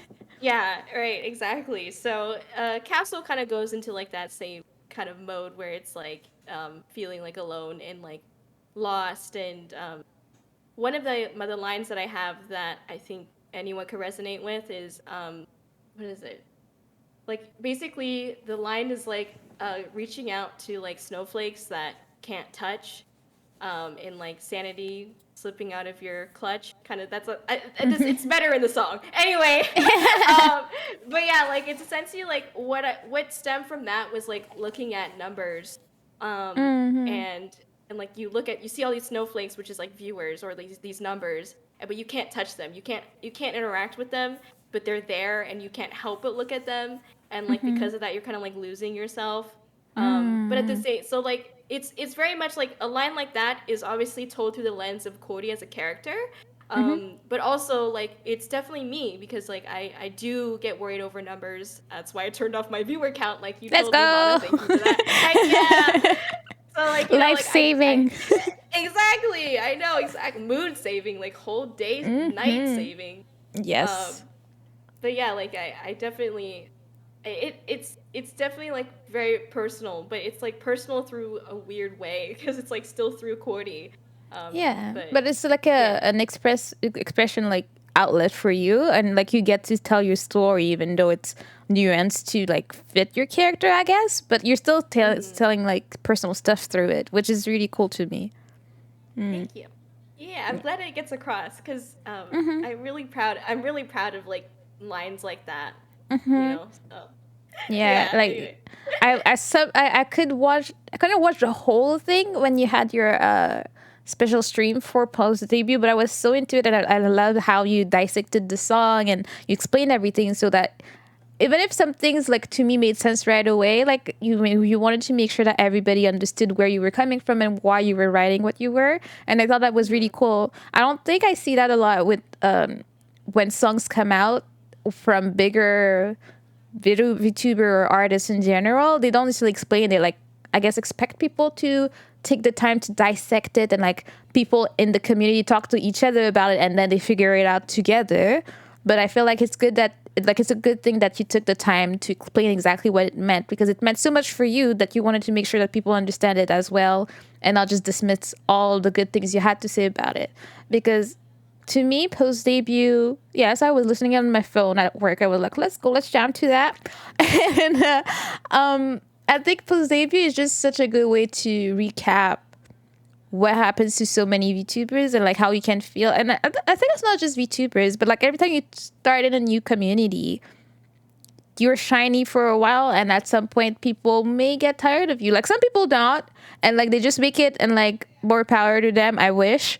But most of us will go through that phase of like novelty. People want to know what's up, and it might, and they may have evil intentions for you too. There's also that you have to deal with. Or I mean, Hmm. you can also go unnoticed. You have your debut, nobody comes, and then you just keep pushing through, and maybe one day you'll be discovered, maybe not. Like there's so many Hmm. different levels of experiences when it comes to VTubing, in my opinion.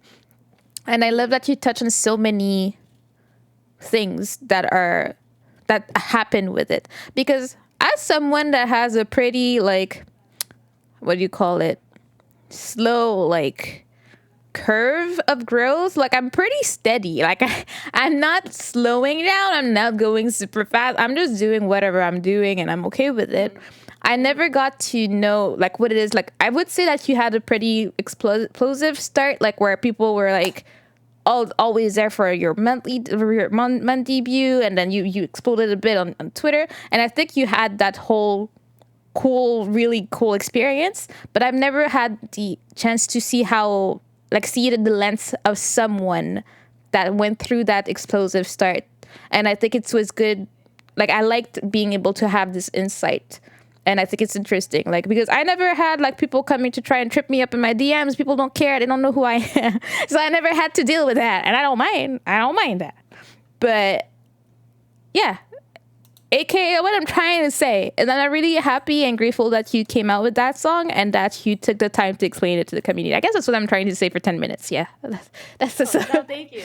I'm hearing every word. Thank you so much. Yeah, it means a lot to me that that gets across because, like, again, like that's my biggest goal. I think is to like get myself expressed, through my music, and for people to like hear this perspective that I don't always know how to put into words. I think is also like a big thing.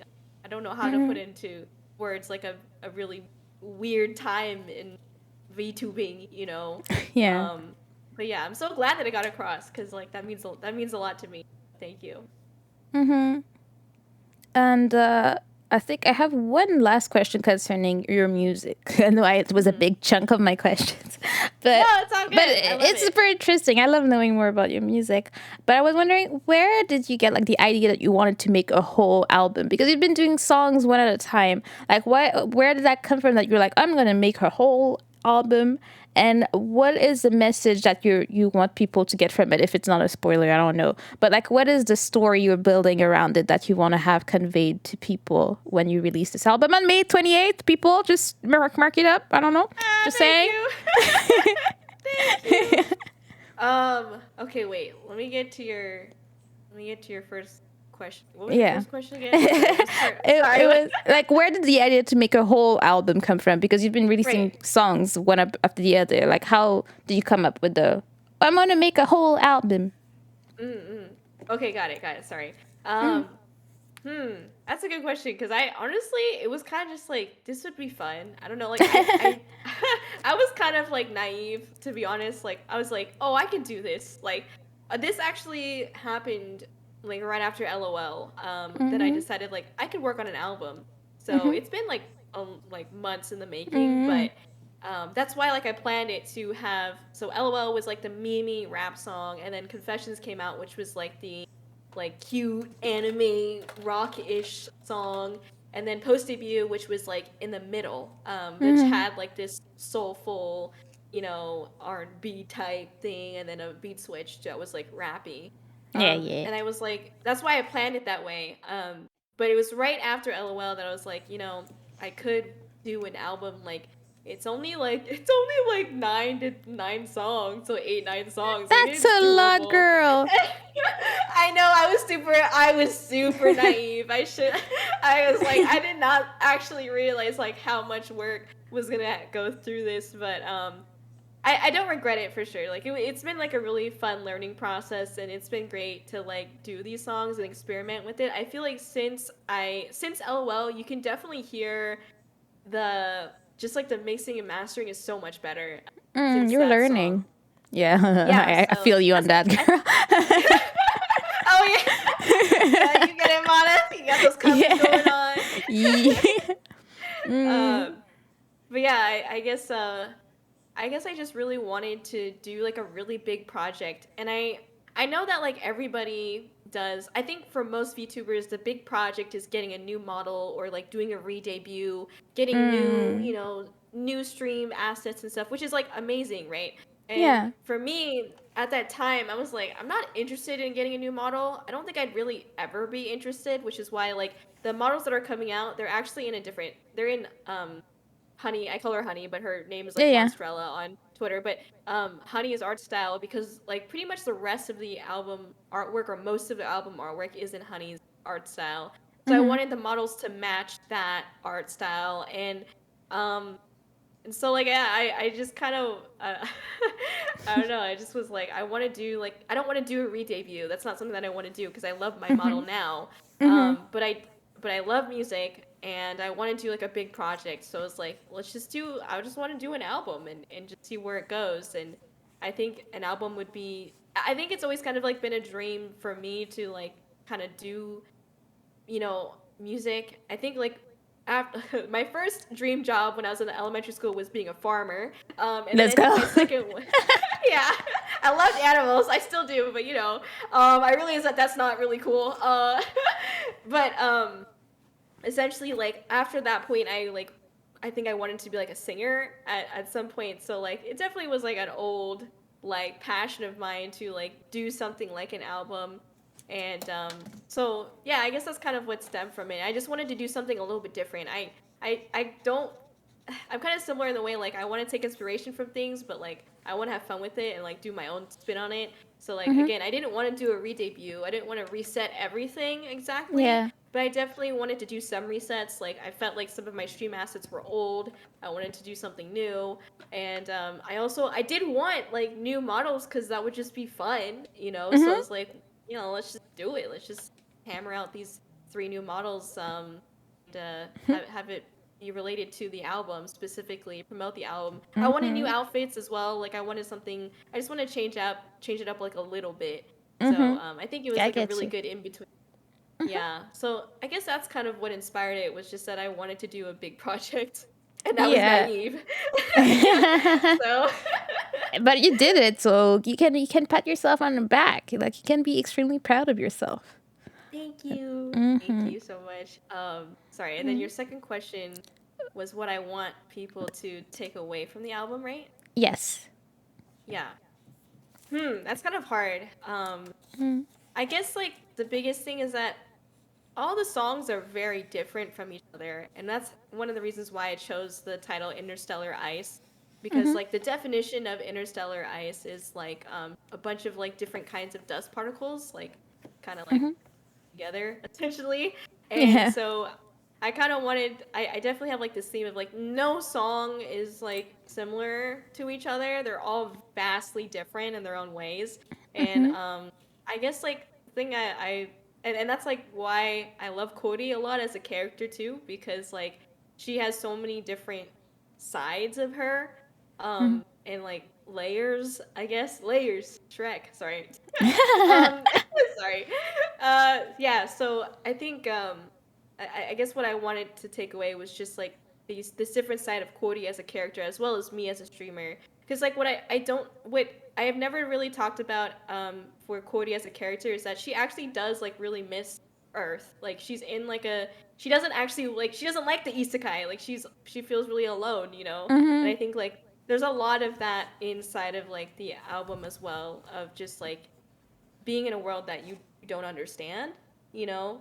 And it's the same kind of with streaming. Like this was all really new to me, and there's just like a surprise around the corner all the time. So Mm-hmm. keeps you on your toes, but it's also just like a whole new world. Sorry, I just had to Yeah. like say Of that. course. Why not? You have to. Yeah, exactly. But and I think just also I want people to know that like that you can try any genre. I feel like I don't know how to explain this, but I feel like a lot of like popular artists are like that we see, they have like Mm-hmm. one set genre, which is fine and they all rock Mm-hmm. it, you know what I mean? But Mm-hmm. it's like I think it's also cool to see artists that can dabble Explore. in other genres. Yeah. Yeah, and explore. Exactly. Mm. And I don't know, I just wanted something exciting, new and exciting and not like the same thing over and over again because that gets boring for me too. I don't like to just write, you know, soppy sad love songs. Like I want to write that and I want to write a rap song and I want to write, you know, like there's a lot of different moods that I have personally.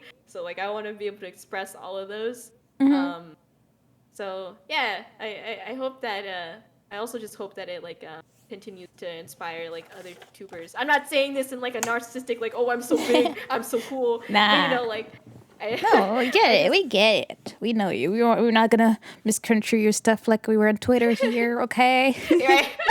right right different platform but Mm-hmm. yeah thank Mm-hmm. you yeah I just like I want people to like be able to explore their own like creative outlets and you know and part of that is just having like a bunch of different genres Mm-hmm. exploring every single one until you maybe something you want to do or don't want to do you know Mm-hmm.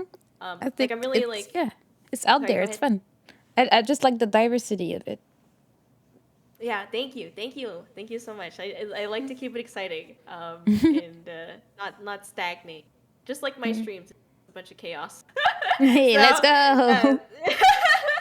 but yeah I just want to say like someone like Mercy who's here like she was telling me that like she's actually working on her own song too and You she was go. and I'm not trying to toot my own horn, okay? I'm just trying to say this in a way that like I'm grateful for. Like Mercy was telling me that like I kind of helped inspire that kind of process for her, and I'm like, Mm-hmm. what? Like that thing, like it blew me away because it's like I don't know. It's like it's hard for me to when I'm working on all these things. I just see all the imperfections. I see all the things that like I can't do. So it's like the fact that people think that I am doing something right, like it means a lot. So and it's so cool. I hope that I can keep doing that. Not just Yes. for Mercy, but for like other people too, and like, Yeah. just show people that like whatever you want to do, you can absolutely do it. Even if it sounds weird, like at least you can say you tried. Mm-hmm. Well, first, toot So your own horn. You can do that. Second, I ain't gonna spoil, but I am aware of someone else that got really inspired by you and is writing something. That's all I'm gonna say. oh really? Oh my You're gosh, you no are an way. inspiration, and you should be happy and pat yourself on the back again. Like, don't ever doubt like the reach that you have and the inspiration that you like help people grow. Like, because I feel like a lot of people are trying stuff because of you, and you should be proud of that. Like, don't worry about it.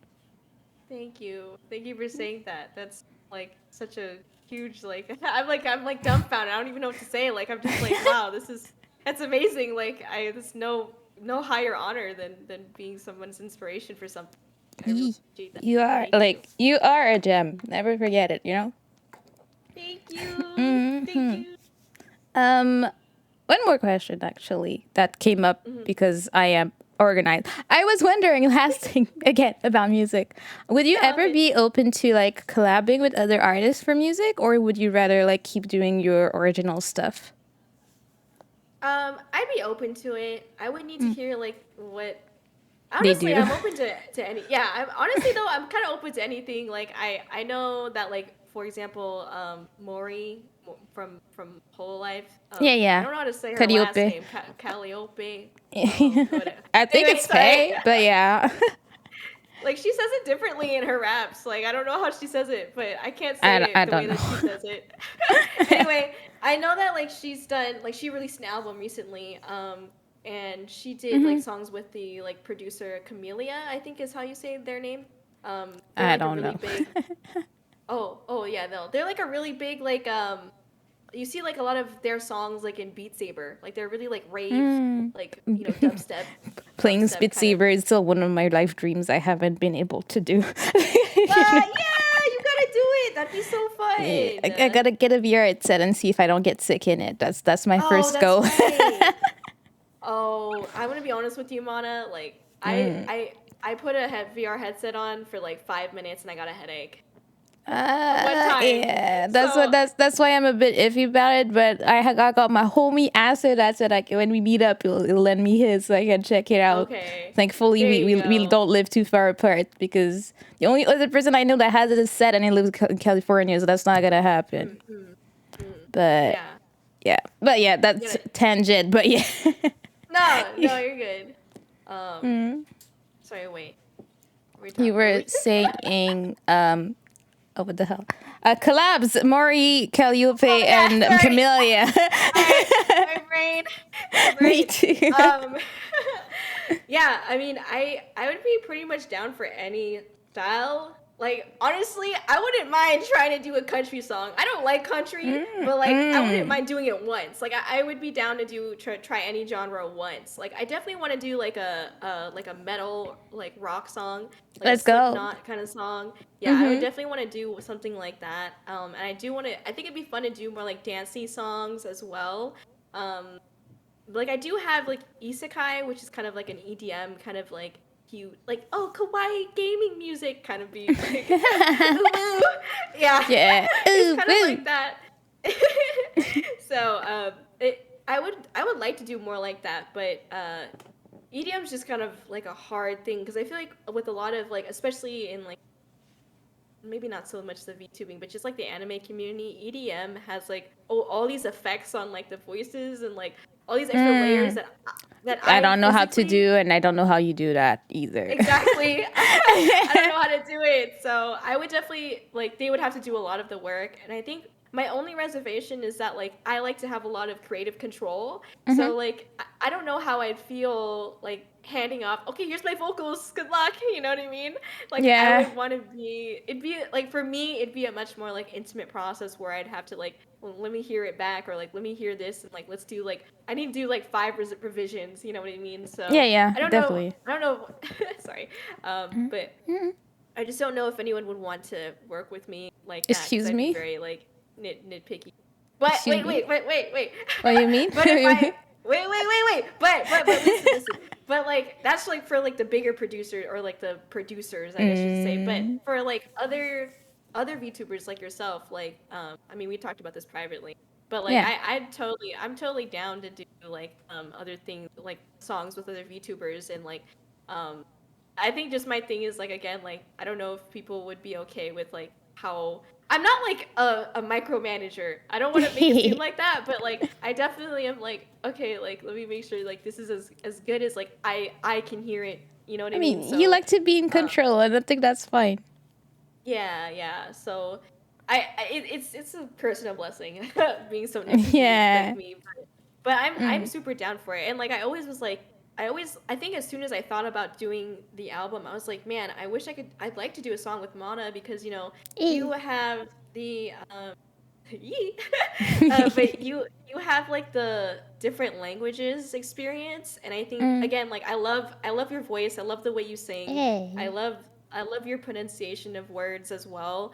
And like it would be so fun to be able to do a song with you because like you have that expertise or knowledge. I guess I don't know if Yeah, expertise is no the right word, but expertise.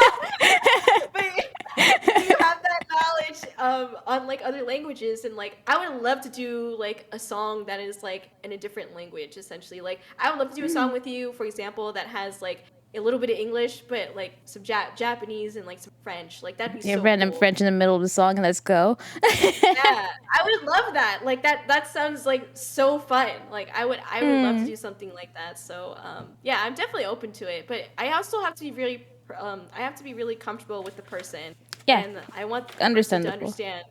Right, yeah. I mean, you get it, of course, but Mm-hmm. like I've also had some people that don't understand that, and that's like Yeah.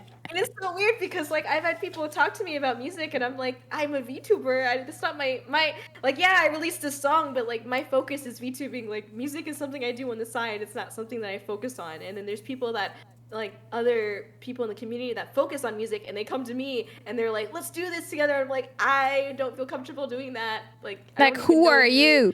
you? Yeah. Right. Exactly. Yeah. No, I get that. Especially So like it's when like music is that important to you, like you don't want to just do a botch thing with a random stranger, you know? mhm.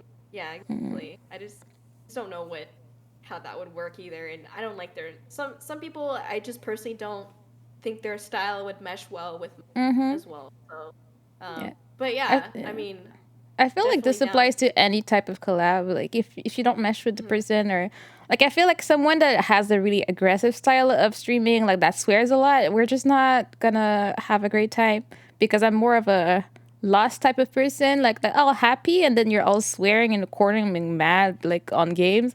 We're not gonna mesh well, bro. It's just not gonna be. It's just but people don't seem to understand that. Like you have to have some type of chemistry, like a minimum. I don't know, just something, you know? Yeah, I feel like I curse a lot though. I was like, wait, I No, curse a but I lot. mean, but you're not aggressive about it. Like, you know, it's like when Mhm. people are like doing like shooting games and like screaming at people because it does Oh, this and that. That type of yeah, aggressiveness, cursing is where I'm talking about. Like, you swear, but like, I mean, it's not in an over, like, intense way that is like, you feel insecure when I'm around you. Like I'm not nah. Like honestly, most of the time it's funny and I'm fine. I don't swear, but like people can do whatever they want. Like it's okay. Like swear away. It's fine. It's your stuff anyways.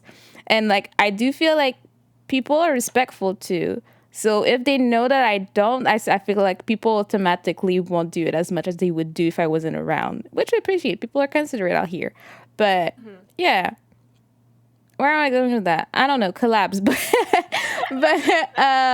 yeah, I would be extremely honored to do any type of cover or original song with you. As I told you before, I'm not artistic in this way, so I can't make music. So like, if ever like you're making music, you will have the whole creative like part of it. The only control I would have would be like how I want to do an ad lib, let's say, But except for that, you can do whatever you want. Like if you Yeah, do of course. something, because I am not. First, I don't care about control. I'm lazy. Like so, I'm fine. All in your hands. Second, I'm not gonna try and write something unless like you need me to like write something in French. Obviously, I would take that part on. Oh, thanks for the headbutt, Zelix. Welcome, Zelix. And yeah, no, I would be super down. Or even if it's not an original song, I'd be down for a cover if you ever want to do one. I know you haven't done one yet, but I'd be super, super interested to see a cover of yours one day of any song, actually, just because. Thanks. Yeah, I'm just not sure, like, cause like, do you? I don't know if you want to talk about this, but like, do you You like go for it. just find like how do you find the music for the covers? Cause like for Mm-hmm. me, like I've found that you know sometimes you have to kind of like you have to buy the cover music. Like I wanted to do, for example, like a Takayan, if you know that artist, he's like a Mm-hmm. Yeah, yeah. Japanese rapper. Yeah. I wanted Mm-hmm. to do a Takayan cover, but there was no like karaoke version of it, so it was like, oh shoot, I'd have to like Mm. get it commissioned essentially, and it's still not my song. So like I don't know, like Like my only paying to make reservation. something free.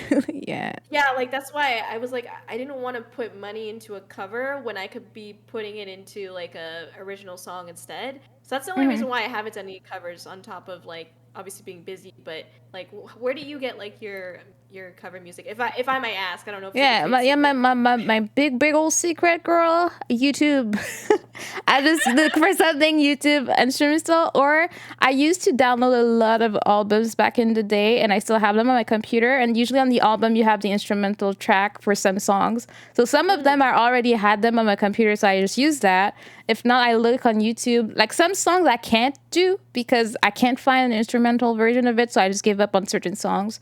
But usually I just go for whatever. Like all my covers can get claimed, but I'm not doing them to get any money out of it, so I don't really mind. It's not a strike, so it's just like if there's ads on it, then someone else is gonna get the money. I mean, I'm not partner either. I have like 77 followers on subscribers like on YouTube. Let's be real, and I ain't making any money anytime soon. Let's be real. Right. Like Yeah. maybe if I was at like the requirements, maybe I would look into like getting like the copyright rights on stuff and actually making covers. But as of right now, I'm just having fun. I'm like just recording. I'm like, yeah, good enough. I put it out there. That's the extent of my work. I just do it for fun, and I know that people like usually like them. So I'm like, yeah, why not? So I like just putting a sound out and like learning. I'm learning about mixing as well because I really don't understand all the little compressor and all that stuff you have it to do. My favorite friend is like the echo because I like to like change the levels of it and have some kind of Yeah. effect. But that's the extent of my quote unquote mixing when I do songs and stuff like that. Cutting out the random breath I have there, here and there, But Yeah. yeah. Yeah, usually it's YouTube. Like some of there are more the like the synth like the fake instrument that sound a bit iffy sometimes, but sometimes I'm like, I can get over it. It's fine. And Yeah. if I can't find the instrumental, then I just don't do it. That's the extent of it. If not, I would Google it. Sometimes you can find them on Google. You like this song, instrumental, download. You may have to scour the internet for a while, but you might find one. You never know. But some people know how, but I don't. I can't. Yeah, I know that you can like turn. There's like if you had like a music production software, you're able to like use a setting that turns down their vocals, but sometimes it comes out really. But Yeah, yeah, yeah. I was just gonna say that like also like yeah the music like sometimes there's weird instruments, but like the focus is your voice anyway, and you have a wonderful voice. So that's all Stop. that matters. But I don't know if you know this, but I found like there's this like little really cool trick that I don't know which you use, but I use like Audacity for everything. And like you can copy. I don't know if you do this already, but like I found it so like I not recently found this out, but as I was working on the album, I was like, wait, this sounds so much better. But like I would make a copy of like the main vocal track, and I would put echo on that instead of like the main vocal track. And you put the echo on the second vocal track, you turn it down a lot, but you can put the echo on there, and it kind of gives you like this. It still gives you like the echo, but it doesn't like sometimes your voice gets like muffled or like or I don't know how to explain it, but you know what I'm talking about. Like when you Yeah, put too yeah, yeah. much echo, yeah, like you don't get It gets the weird. like yeah, it gets weird. Like you're singing instead of a Pringles. Um, Yeah. so Like I totally get it, but like Larry, like just doing that extra copy and working on the echo on the second copy of your main vocal track, like it actually like helps a lot to like maintain like Mm. a nice main vocal track while also having the like echo reverb kind of effect. So just a quick tip. Yeah, Just a quick I tip. took some notes. I'm like, yeah, I'm looking forward to my next cover as soon as I can sing because I'm still Mhm. quote unquote sick. Yeah. But as I say that, I'm coughing, obviously. But yeah, as soon as I can, I want to do one and like try other stuff. Like I try new stuff mixing wires every time I do a cover. So yeah, Mm. I took note of that and I'll try that. Layering is still a hard thing for me. When I do layering, I usually don't copy because they say that it corrupts some things. I usually sing it 3 times and have 3 versions of it and then I layer something. But then I don't know if I like it. So that's me. I'm weird. But anyways, No, I okay. get it. I have like I usually for like a song normally I have at least like 50 to 70 voice tracks and like a lot of it is just like I have to re-sing something or do the harmony over and over again. Yeah. I get it. Yes. I completely get it. And it sounds more you don't want to copy everything like you said cuz like it sounds more like natural when you have the different levels and like the different versions of you singing. So that's good. That's thumbs up. Heck, you can't see it, but I'm putting Let's thumbs up. go. Let's go. Our hand movements one day, Life 2D Yeah. will track the hands, I swear. Yeah, exactly. Okay, and a little bit change of subject, but there was this question I really loved that you asked me last time. And it was, what is a friend to you? Like, what makes you consider someone a friend? Mm. Yeah. I think someone who like supports obviously like supports my passions as well as like I like people who just like put in the same amount of effort that I do. I guess I don't know how to explain it. Like I always see Mm-hmm. things as like very 50-50 like for any kind of like relationship. You know, Mm-hmm. like I sometimes it's off balance. Sometimes it's going to be 80-20, but like I want to trust and believe that when I need 80%, like when I have to put in or sorry, when I'm at 20%, they can put in 80% and vice versa, if that makes sense. Mm-hmm. Yeah. Um so, or does that make sense? Yeah, that does make sense. I don't know if that makes sense. Sorry, but You know anyway, me you in get what I math. mean. I think it Yeah, does. I know. I'm like, oh. But yeah, essentially, like, I think just for friendships, like, I really appreciate people who like check in on me once in a while, or like I'll check in with them, and like we can talk for a little bit, do some Mm-hmm. memes. But aside from that, it's not high stress. Like you said the other day, like it's really important to like it's not like, oh, I don't talk to you for a month and we're not friends anymore. You know what I mean? It's like if we don't talk for I'm assuming like you're doing your thing, I'm doing my thing, and then Mm-hmm. whenever we're both free and like have time or comfortable, we can come back together and hang out. And like that's what's really like the most important thing for me is like understanding that like, you know, I'm busy, you're busy, we have our own things going on. Like I don't expect like messages or check-ins from them. It is nice to know like that you're like, oh, I'm thinking about you kind of thing. But like, I don't need it all the time. I think I just more so appreciate people respecting my time and like I Mm-hmm. respect theirs. Because like I have a lot of people that like, you know, this is like kind of like a thing that happens with like the VTubing community in Mm-hmm. general or any community. But it's like friends are so, it's like everyone has their own definition of friends. Like I've had a lot of people who like, and I'm not saying that like, oh, you're not my friend, you know, but I Yeah. definitely see more as like acquaintances, like you had mentioned as well, like Mm-hmm. because like they will just like kind of message me for no reason. And I'm not saying that you always need a reason to Yeah. message me, but it's like I don't know you or like, you know, like you don't come to the things that like you don't support I don't see you supporting the things that I'm Like you're passionate not about. part of my life. So Right, right. what's up? Yeah. Mm-hmm. Yeah, like I get a lot of people who don't come to the stream, try to message me and like befriend me, and like you know, of course I'm like cordial with them, but it's a little bit awkward because like I don't really know if they have like an ulterior motive or like why, because you know, because I also get people who just like dump their whole life story and like how oh my Mm-hmm. god my dad died and this and that. I'm like I don't know how to help you. I'm sorry. Um, Mm-hmm. but yeah, like I get a lot of people like that too. So it's like kind of like I maybe it's just because of like the trauma or like the PTSD that I got from like you know experiencing all these different kinds of personalities. But Mm-hmm. um, Yeah, I just appreciate friends that like can actually just understand like I've got something going on, and then they support like my passions. Like I even just like it when people just send me once in a while like a meme. I'm like, Yeah. thank you for checking in on me and sending me, like, I don't know if this is too weird, but like Mid, for example, I don't know how long he's been doing this, but like almost every day he'll send me like memes in the morning, Oh, that's so sweet. which is yeah, it's really nice. I don't know if I'm exposing him right now, but he'll send me like memes, and like it actually like really helps me because like he doesn't expect me to respond, like if Mm-hmm. I don't respond for 3 days, he'll still keep sending me memes and I don't get annoyed by it. I watch Mm-hmm. them, but I have to go back to work, so it's like, or castle duties. So like I don't, I can't really like, respond. But like the point is like it's something that like genuinely like makes me smile and like helps me get through the day. So like Mm-hmm. that kind of stuff is really important to me. Just like once in a while having like a meme or just like somewhat checking in, which like you do as well, Mana, and like also just respecting like my time. And when we do play games, when we do talk, it's like really genuine and natural. And like I don't feel like I have to like force conversation. You know what I mean? Yeah, it's like, So hi, how are you? I'm good, you.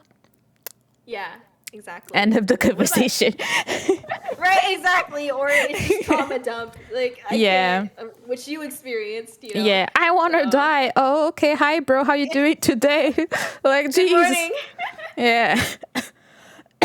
Mm-hmm. Oh my gosh. But yeah, thank you for asking that because yeah, it's nice to talk about whatever. Because I think everybody's definition of friend is different. And like that's why I like to Mm-hmm. ask people like what does a friend mean to you? Because like I might need to adapt to your To their friendship, to needs. your Yeah. yeah, exactly. But I would want the same for like, me as well, like for someone to be able to understand, at least understand, my needs in a friendship as well. Mm-hmm. Yeah, it's a great Definitely. question. Well, that's your question. I stole. I mean, thanks for asking it back to me. You're very welcome. I really love the questions. I thought it was a important question to ask you. And another one of yours that I want to know. So, what makes you keep watching a stream or like want to watch a streamer, whether they're VTubers or not, whatever? Like, what makes you want to keep come back for a content creator? Yeah. Um honestly, it's hard to say. I think like you said, it's a combination of things. Like for me, I think design doesn't matter that much. I think Mm-hmm. it's just more like I really like being able to be heard in like a chat and like talk to them and like interact with them in like a chat. Mm-hmm. So like I personally really like that as far as like Twitch goes or live streaming goes. Like I like being able to be heard and like for someone to also seem like they also care about like me and I don't know, I just really appreciate it.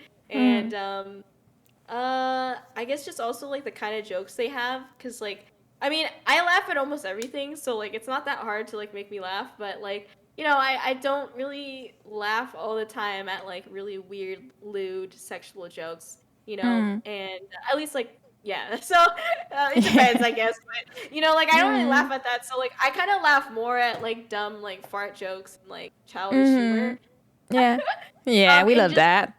exactly. And I think just people who don't like take themselves too seriously. I think I prefer that. Like I don't want Mm-hmm. someone who's just like I don't Kind know of how to explain stiff. it. Yeah. Yeah, stiff, right, exactly. Mm-hmm. And like I think what also attracted me the most like to your stream is just like how you interact with chat, and also like your I hate saying this, like I always say it, I wish there was another word, but like you're so vibrant, and like you're so like Oh. it just feels like a lot of like your charm shines through streaming. I think like that's so cool, and like I like very naturally gravitate to like this freaking amazing personality that you have, and it's so entertaining as well. Oh, thank you for that, Pat. I'm sorry if I'm late.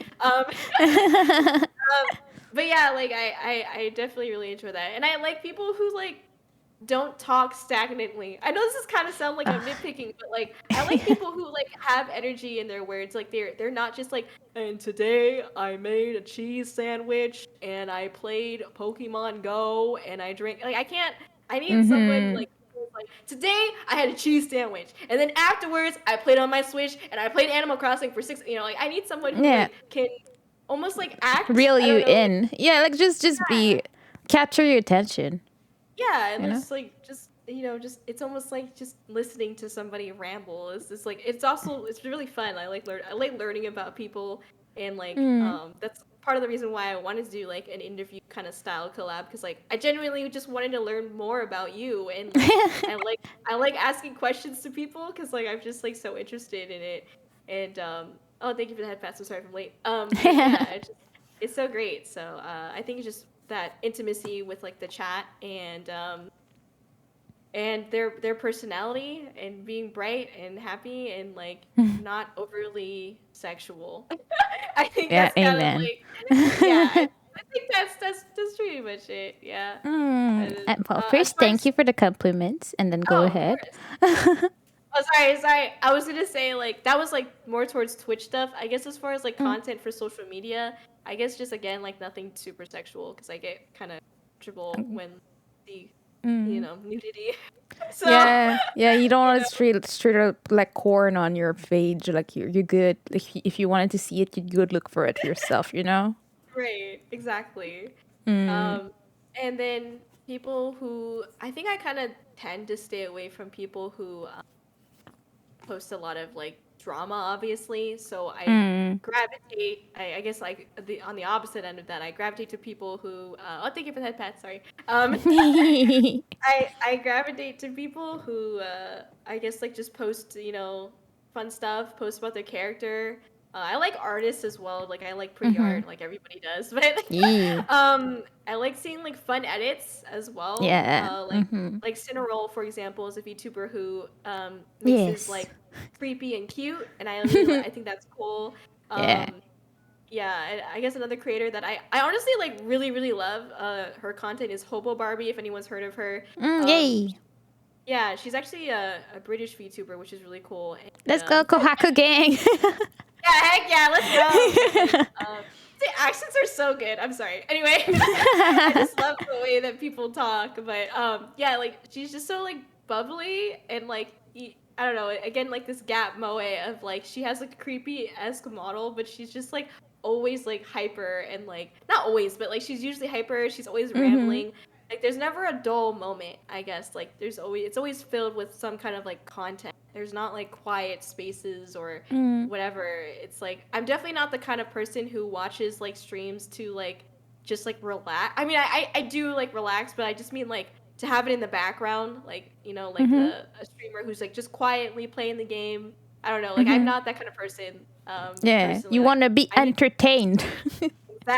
exactly. So Mm. that's what I find appealing, and I try to put that in my content as well. Is like having like a lot of like emphasis on certain words or like talking a little bit differently at sometimes, and just like being chaotic essentially. Yeah. So Being yeah, your true chaotic self. That's what matters up here. yeah, Mm. exactly. Yeah, I agree with that. I think for me, the worst type that I can't, like, no matter how much I love them, if you sound bored, I am bored. Like, I know Yeah. some people I've seen that are like talking, they're like, and then blah, blah, blah, blah, blah. I'm like, bro, like, what, do you want to be No. here? Like, why are you here? Like, if you're gonna be silent all the time and being like, oh my god, when am I ending my stream? Like, oh, end it. Why are you here? Who forced you? Like, I don't want to feel like you were forced into this and like you really hate it.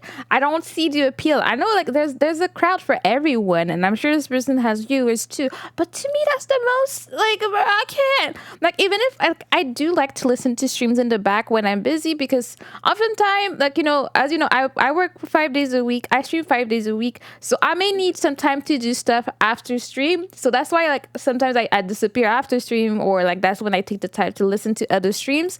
But I may have stuff to do because that's the only time I have.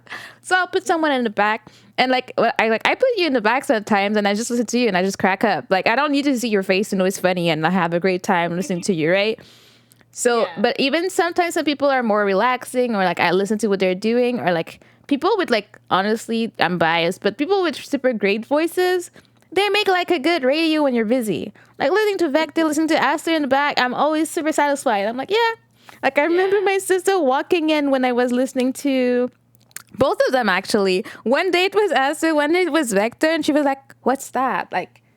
Like she listened to asked it for like a minute. Like this sounds really good. That's a good voice. I'm like, right. I'm not crazy out here. I know it's a good voice. Okay. And then she thought Yeah. that Vector was an actual like show I was listening to. She was like, what is this? This sounds. She couldn't explain it. She liked it though. I was like, okay, Yeah. okay. I have good taste in like good voices. Okay, I know my stuff when it comes to amazing voices. My sister didn't know any of them, but she was like, those are great. Those are great. And so we were just like talking and having like them talking the back. It was great, you know. Yeah, But I know they're yeah, so amazing. I love their they voices. are like, and they're sweet. Like they could be extremely boring with good voice, and I would not be able to listen. At least they're not. Hmm. I'm just enjoying it the whole time. Anyways, I Yeah. digress, like tangents on my biases. Anyways, um, let's see.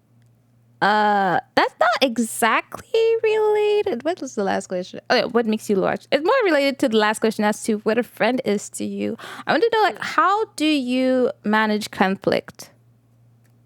Mm. Well, you kind of know already. What? No, no.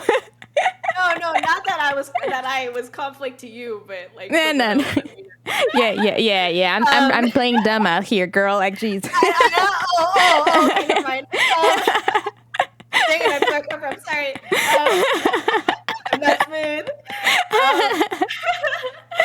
Um, yeah. I don't know. I think I have a. I think for me, like, I don't really care if people like talk shit about me personally, but I think what bothers me is when they're doing something to really like overall hurt what I'm trying to build up, I guess, you Mm-hmm. know? Yeah. And like, you know, for lack of a better term, like hurt my brand or tarnish my Yeah. brand by saying or like by acting out or doing things that are like that I really don't agree with. Mm-hmm. Um and so I don't really I think that's the one thing that I just can't tolerate, as well as I can't tolerate other people making, for more importantly, other people making my friends uncomfortable. Mm-hmm. So when something like that happens, for you know, dealing with conflict, I've had I usually like try to I send like a summary of what I'm about to say, and then I send them like a voice message. Mm-hmm. You Because do like it raw. right, The because like voice message. for one, I'm too lazy to type the whole thing, but for two, like I just feel like these at the end of the day, these people are still people, and like you know, we're all socially awkward. So sometimes I don't know if like maybe you're just like you just don't know like how to Yeah. act. You know what I mean? So it's like let me put this in a way where I'm talking to you Mm-hmm. like you know obviously it's not like a straight on conversation, but like I wanted to make it more like personal where like I'm actually talking to them, and like I want to make it like I'm genuinely not trying to be an a-hole. I'm just trying to like let you know that this isn't right and that Mm-hmm. like I'm not comfortable with it, you know, as well as potentially other people are not comfortable with it. So I think for me, like, a lot of it also comes down to like some subliminals. Like I will try to, if it happens like during my stream, like the first like 2 or 3 times, I'll try to like kind of dismiss it or ignore it. Mm-hmm. You know, but if it continues to happen, then like I essentially either tell like the mod like, can you time them out or like ban them if it's like really bad, or like I'll have a talk with them. Like if I really care about them, essentially, or maybe care is like a hard word, a weird word to use, but like But I get it. Like, I you know, mean, like if it's like important to you to like figure out what's going on, I guess. yeah, like if they're Like, just like a viewer that just came in that day, then like I don't really care mm-hmm. as much about like banning them or timing them out. But if it's somebody that like I have seen consistently and that usually they are good people, but like they're just having Mm-hmm. like a bad streak or whatever, then like that's when I take the time to like actually do a voice message and write a summary of what I'm about to say, send the voice message, and then like talk with them about it. Mm-hmm. Um, but other than that, like I'm kind of like uh IRL, like I'm a pretty like aggressive person. Not like aggressive, but like I'm like kind of like intimidating. So like I just don't like IRL, like I don't want to take crap from other people. So like I'm Mm-hmm. not going to stand for it. And so like at least with social media and stuff like that, then I'll just like mute them. But aside from that, like if it's really serious and I definitely want to handle things like privately as possible. Um, so I think that's pretty much how I deal with it. I do get kind of like I also try to deal with it within like 24 hours because it's like Mm-hmm. so emotionally taxing to deal with something for more than like a weekend, you know? Yeah, yeah, Especially yeah. when like, you know, someone like you who's like, you know, you're streaming every day on top of work. It's like, heck no, Mm. I don't have time to deal with like you it's like I don't got time for that. But I also like need to Mm-hmm. stand up for like what I believe in. I need to stand up for what like, you know, for my friends and for myself, you know. So it's like a weird, I don't know. It hasn't happened too many times. Like I think so far it's only happened like, you know, like 3 times maybe. Mm-hmm. But it's like, as far as where like I had to send like a voice message or get on a call. I've also had to get on a call before Mm-hmm. with a person and like actually have a conversation. Mm-hmm. But yeah, that's it. I mean, it's not too bad. I'm usually pretty honest with people. Like I try to avoid conflicts in the first place by saying like, "Hey, I'm not comfortable with this. Like, I just want to let you know I'm not cool with it." And then like they'll usually stop, you know. Mm-hmm. So that's usually what happens. But I think just being honest, being upfront, because like everyone, I feel like I'm really cool and blessed to say like a lot of people that are in my community are like really like genuine people, and so if you are straight with them and tell them like, hey, I'm not really cool with this, they don't really take it like personally. They're just like, okay, cool, got it, I won't do that anymore. So I appreciate that, you know, like Mm-hmm. respecting my boundaries and stuff like that. There's a lot of people like that. Yeah, I appreciate that. Yeah. Like, I mean, what I get out of this is that I like that you are quick to action. You don't let it linger around here and be like, maybe it'll resolve itself on its own. I love that you take action and do something. Like it could, and yeah, you're pretty direct, and I think it's a good thing. Yeah, Like yeah. rather than like leaving be and become a bigger issue because you didn't see anything. So I applaud you for that. That's good. Thank you. Like I'm not saying I'm better than you. I'm just saying I'm just saying that's amazing. Okay. No, no, yeah, thank you. I mean, what are your like tips with dealing with conflict, or what do you do? I think I'm almost the same. I don't do voice messages because I'm scared of phone in general. I don't do that. That stuff. It's not for me. The way I see things, I always give people the benefit of the doubt. I will never see evil first in someone unless they do something just evil and that cannot be explained. Hasn't happened yet. Like I've had a lot of people that just do stuff and I'm like, but why, bro? Like, what do you feel the need to do that? And I will usually just DM them right away and tell them, well, could you not do this because I'm not comfortable with this, and or don't do this. This is not acceptable. And if they argue with me about it, then well, then we might have a more feisty thing. I'm a passive aggressive person. If you couldn't tell. I won't scream at you. I won't insult you, but you'll know I'm not happy though. Like it's pretty easy to know when I'm not happy. One tip that I can get to tell people if you want to know if I'm mad at you, not 100% of the time, but if I'm writing to you and there are no emotes, you know something's up. Like you know, I use like it's a pretty red telltale that I'm feeling some type of way, and you can ask me about it. And most of the time, I'll be honest about it, or I'll just be passively aggressively telling you, no, everything is fine, but you'll know I'm not happy or something like that. Like it may happen that I just forget, but I'm someone that lives by my emotes. So if you don't see any emotes in the message, there are chances. Not 100%. Like let's say 90% of the time there's something up. That's the tip I can tell people, okay? And I said, what the hell are you talking about? So anyways, Seth comes in, I'm always confused, but gotta acknowledge it. And welcome, Platypus Senpai, thank you for the follow. Do you know Cody? Cody's a wonderful ice princess, Hello. and she's the Yes, best. hello, platypus. Hello, hello, Yeah. hello, I hello. remember the name from your chat, so I was like, yeah, I know this person. Well, I mean, quote Heck unquote, yeah. no. Yeah, I like that's how we were talking about friends and acquaintances. Like I've seen your name, bro. That's the extent of it. But I mean, I'll be happy to get to know you. I swear.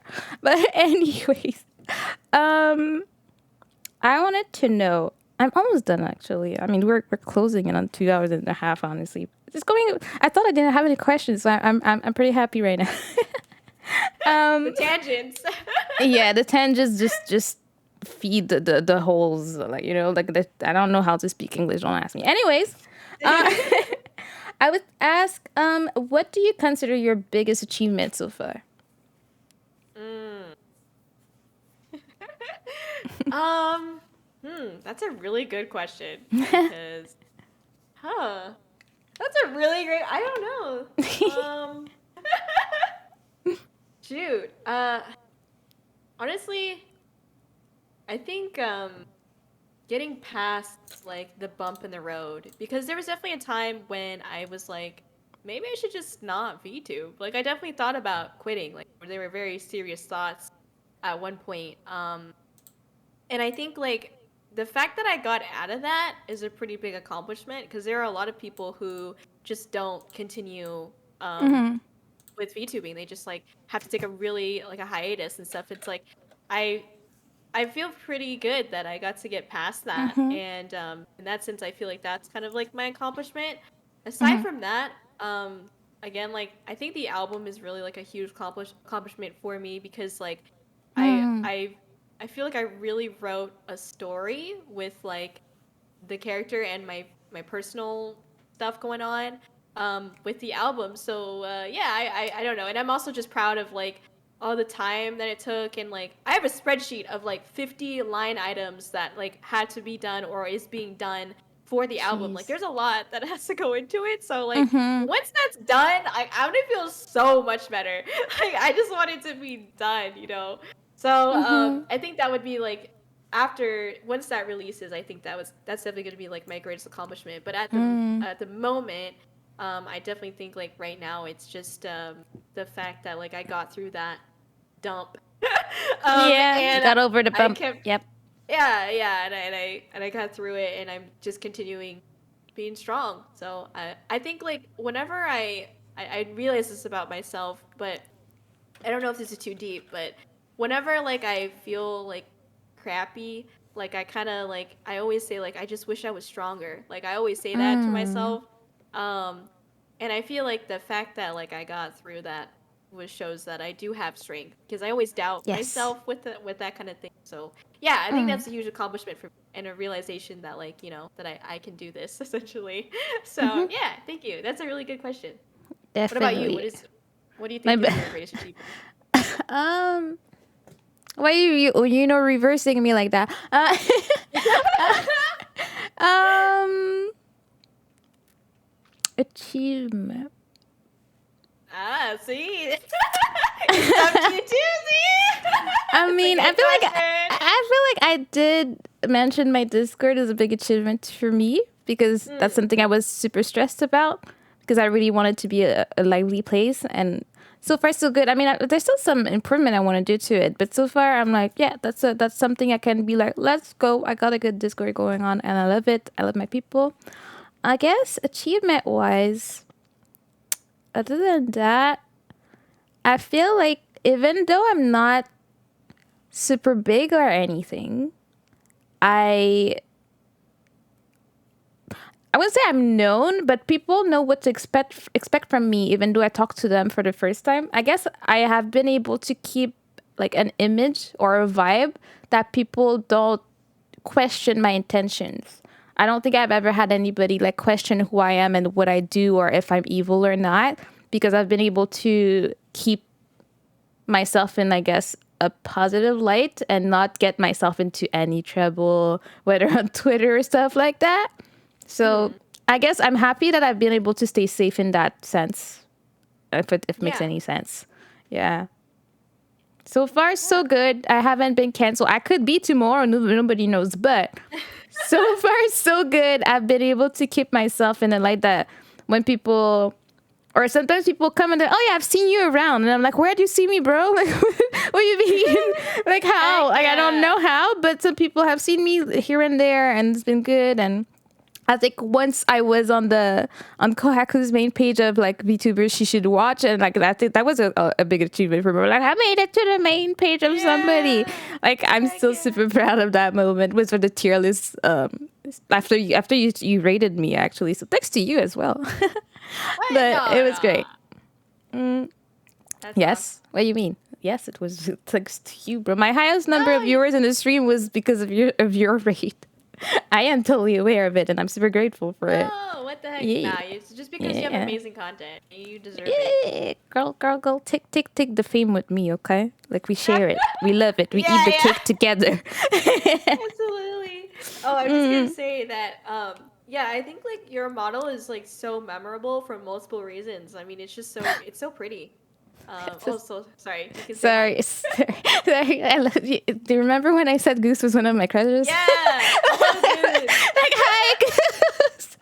Look, I like no offense to anybody else that I did not react that way for the raid, but it's a thing. It's my first Goose. Hi, Goose. Welcome. Thank you for the raid. Welcome, raiders. They're just Thank giving you, a shout. Goose. Yeah, Heck so yeah. sorry, I could not control my fangirling right now. Sorry. No, it's all good. Did you know that Goose sent me like stickers and I decorated my Switch case with it, and I have like a pin of Goose on my backpack. Anyways, yeah. Anyways, go on. Yeah. I'm fangirling. Yeah. Yes, I got them, Goose. I tagged you. You didn't see it. Anyways, we'll talk about that. Anyways. You were saying, Yeah. I'm so sorry. No, it's totally fine. Nah, I'm pleasure to meet the legendary Goose. You know. But yeah, no, I was just saying that like your model is like it's like so you. I love it. Everything about it is like perfect. I mean, I know you said that like there was like you had a reference photo, but we all have reference photos, and like I have no idea what it's from. Okay, so it looks perfect to me. It's Let's like go. it's very memorable because it's just so like the hair, the water details, the design of the dress, like everything about it is perfect. Thank you. All thanks to Yeah. my artist. She's a gem. Like honestly, she's not the cheapest. Not gonna lie, but I can't see myself going to anybody else for anything else. So yeah, I'll fork the money up for whatever greatness she'll be creating for me. To be honest, I can't. Like I thought about it, but I was like, no, I love her art. I love everything she does, and like I feel like it wouldn't be me if it's not made by her. So I'm kind of stuck with her at this point because I love her art too much. But yeah, goodbye my wallet. But yeah, no, I love it. And I feel like your design is not something I've seen either. I feel like, especially like, no offense, but I love the roundness of your face. Oh, sorry, I was sliding here. I think it's the cutest thing ever. I feel like a lot of people aim for like the chiseled jaw somehow for women, and like it's all like triangles type of stuff. But it's I feel like you look fancy like you want it, but you really look cute at the same time, but you also do not look like a child. It's like a good mix of all the things I want in life. So I'm really happy. When I look at your design, I'm like, yeah, and you're still fancy with your dress, your crown, and everything, but you just look super cute. And you can look goofy too sometimes, so I love it. It's just a plus, you know? Thank you. Thank you so much. Yeah, I appreciate that about her too. I have a funny fact, like apparently also not apparently, before like the first freaking like sketch that the model artist had, her booba was huge. I mean, it was like crazy. I was like, excuse me, ma'am, I need you to like make that a lot smaller. Like it was Reduce, crazy. have a little surgery out here. Exactly. We just need detachable booba. Like, why can't that be a thing? Just Right? what kind of booba I want that day. That Anyway, day, sorry. yeah. Depending on the dress, just switch them up. Exactly. But 'Cause yeah. I've heard like people complain, like they, we all complain about our body in some type of way. But like I've had like a lot of people who have like bigger breastises, and they like complain about not being able to like cosplay, for example, or like do things. Yes. Or wear certain kind of Facts. dress. Like, so Big like, facts.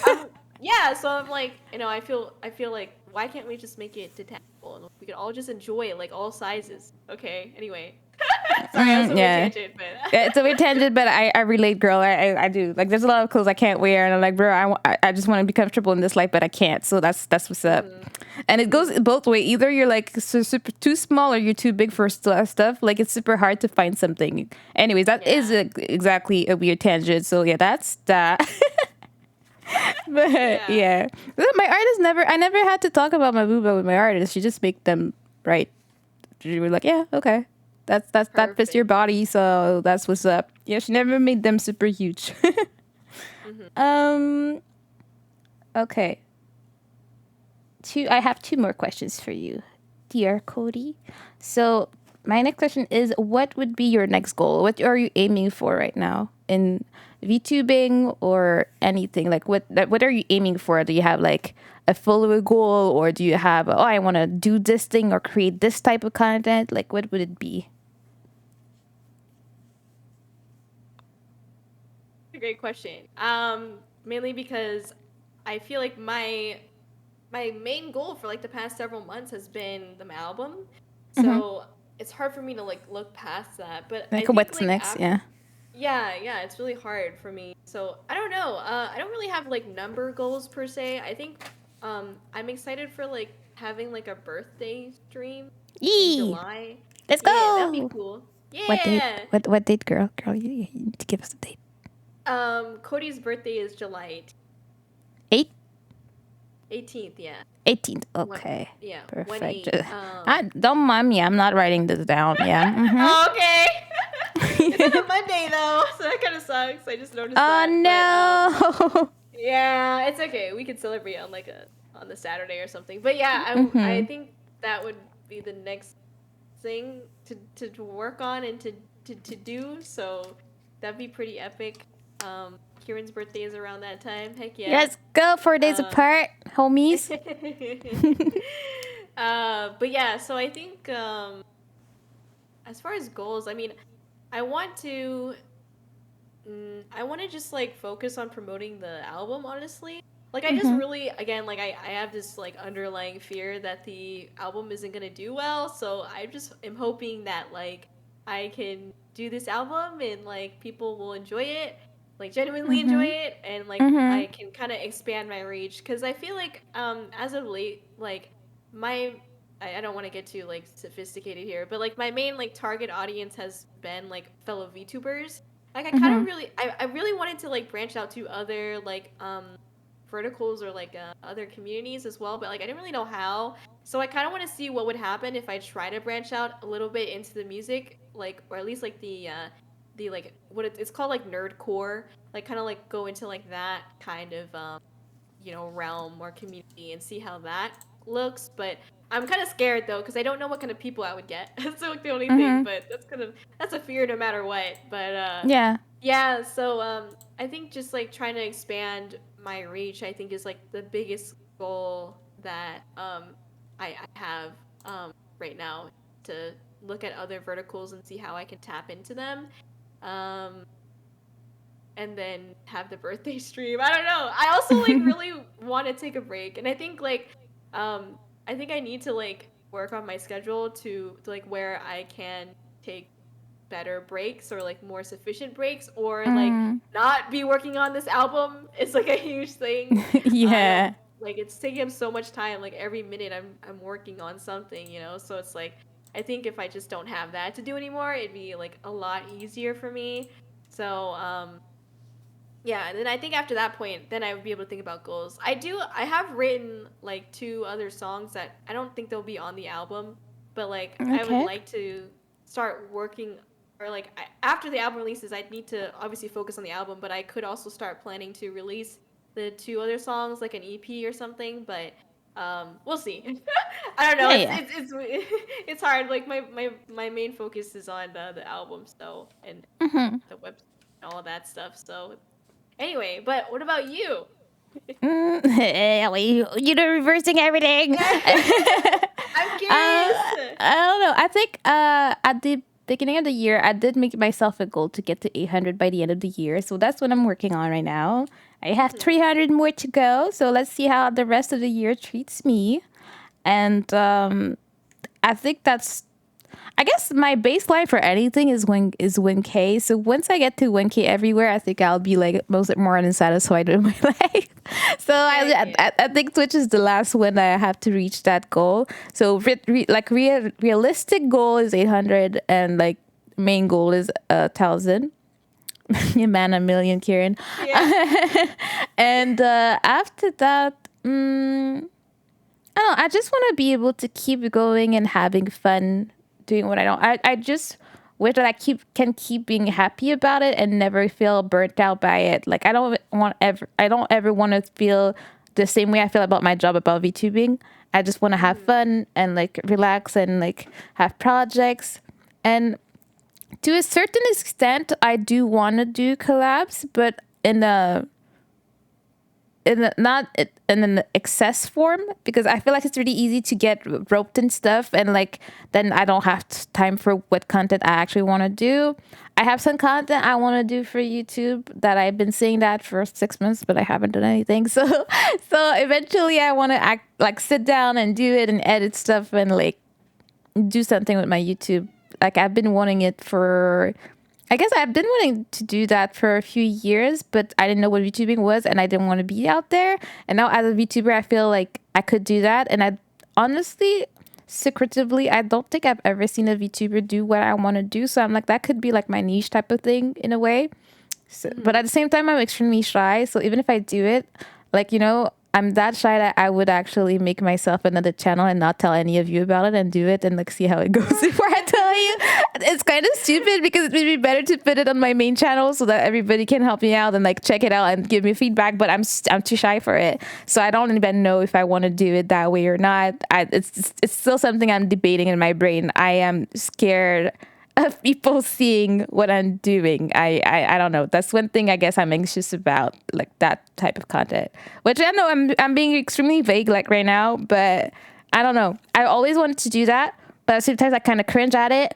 So I don't know. I'll still need to see how I can manage to do it. It's also a lot of editing, so I'm like, do I have the tools for this? I don't really know. And also, I know that yesterday you were mentioning that you're working on some merch. People, there will be some Cody merch. Oh. Let's go. At some point, I don't know. I don't have a date. I'm not going to put pressure on you. But she's working on some merch. It was exciting. I'm not going to lie. I mean, it's not a big secret, but I'm working on something kind of similar, but probably not as a big fanciness that Cody is. But yeah, I'm working on little things for you guys, which could be fun eventually. I started working on that like a week before my birthday, let's say, so it's been a month or something, and I've been lazy, so I haven't finished setting up my stuff. But yeah, so eventually you'll hear from me about that. I think, maybe, I swear. Yeah. And yes, I do want that on the shirt. I feel like this is great. I'm telling you, you just have to commission the hands and it's all yours. All good to go. Can even have like one hand is purple, one hand is blue, so it matches your eyes. Perfect. Okay? See? You looking perfect right now. No.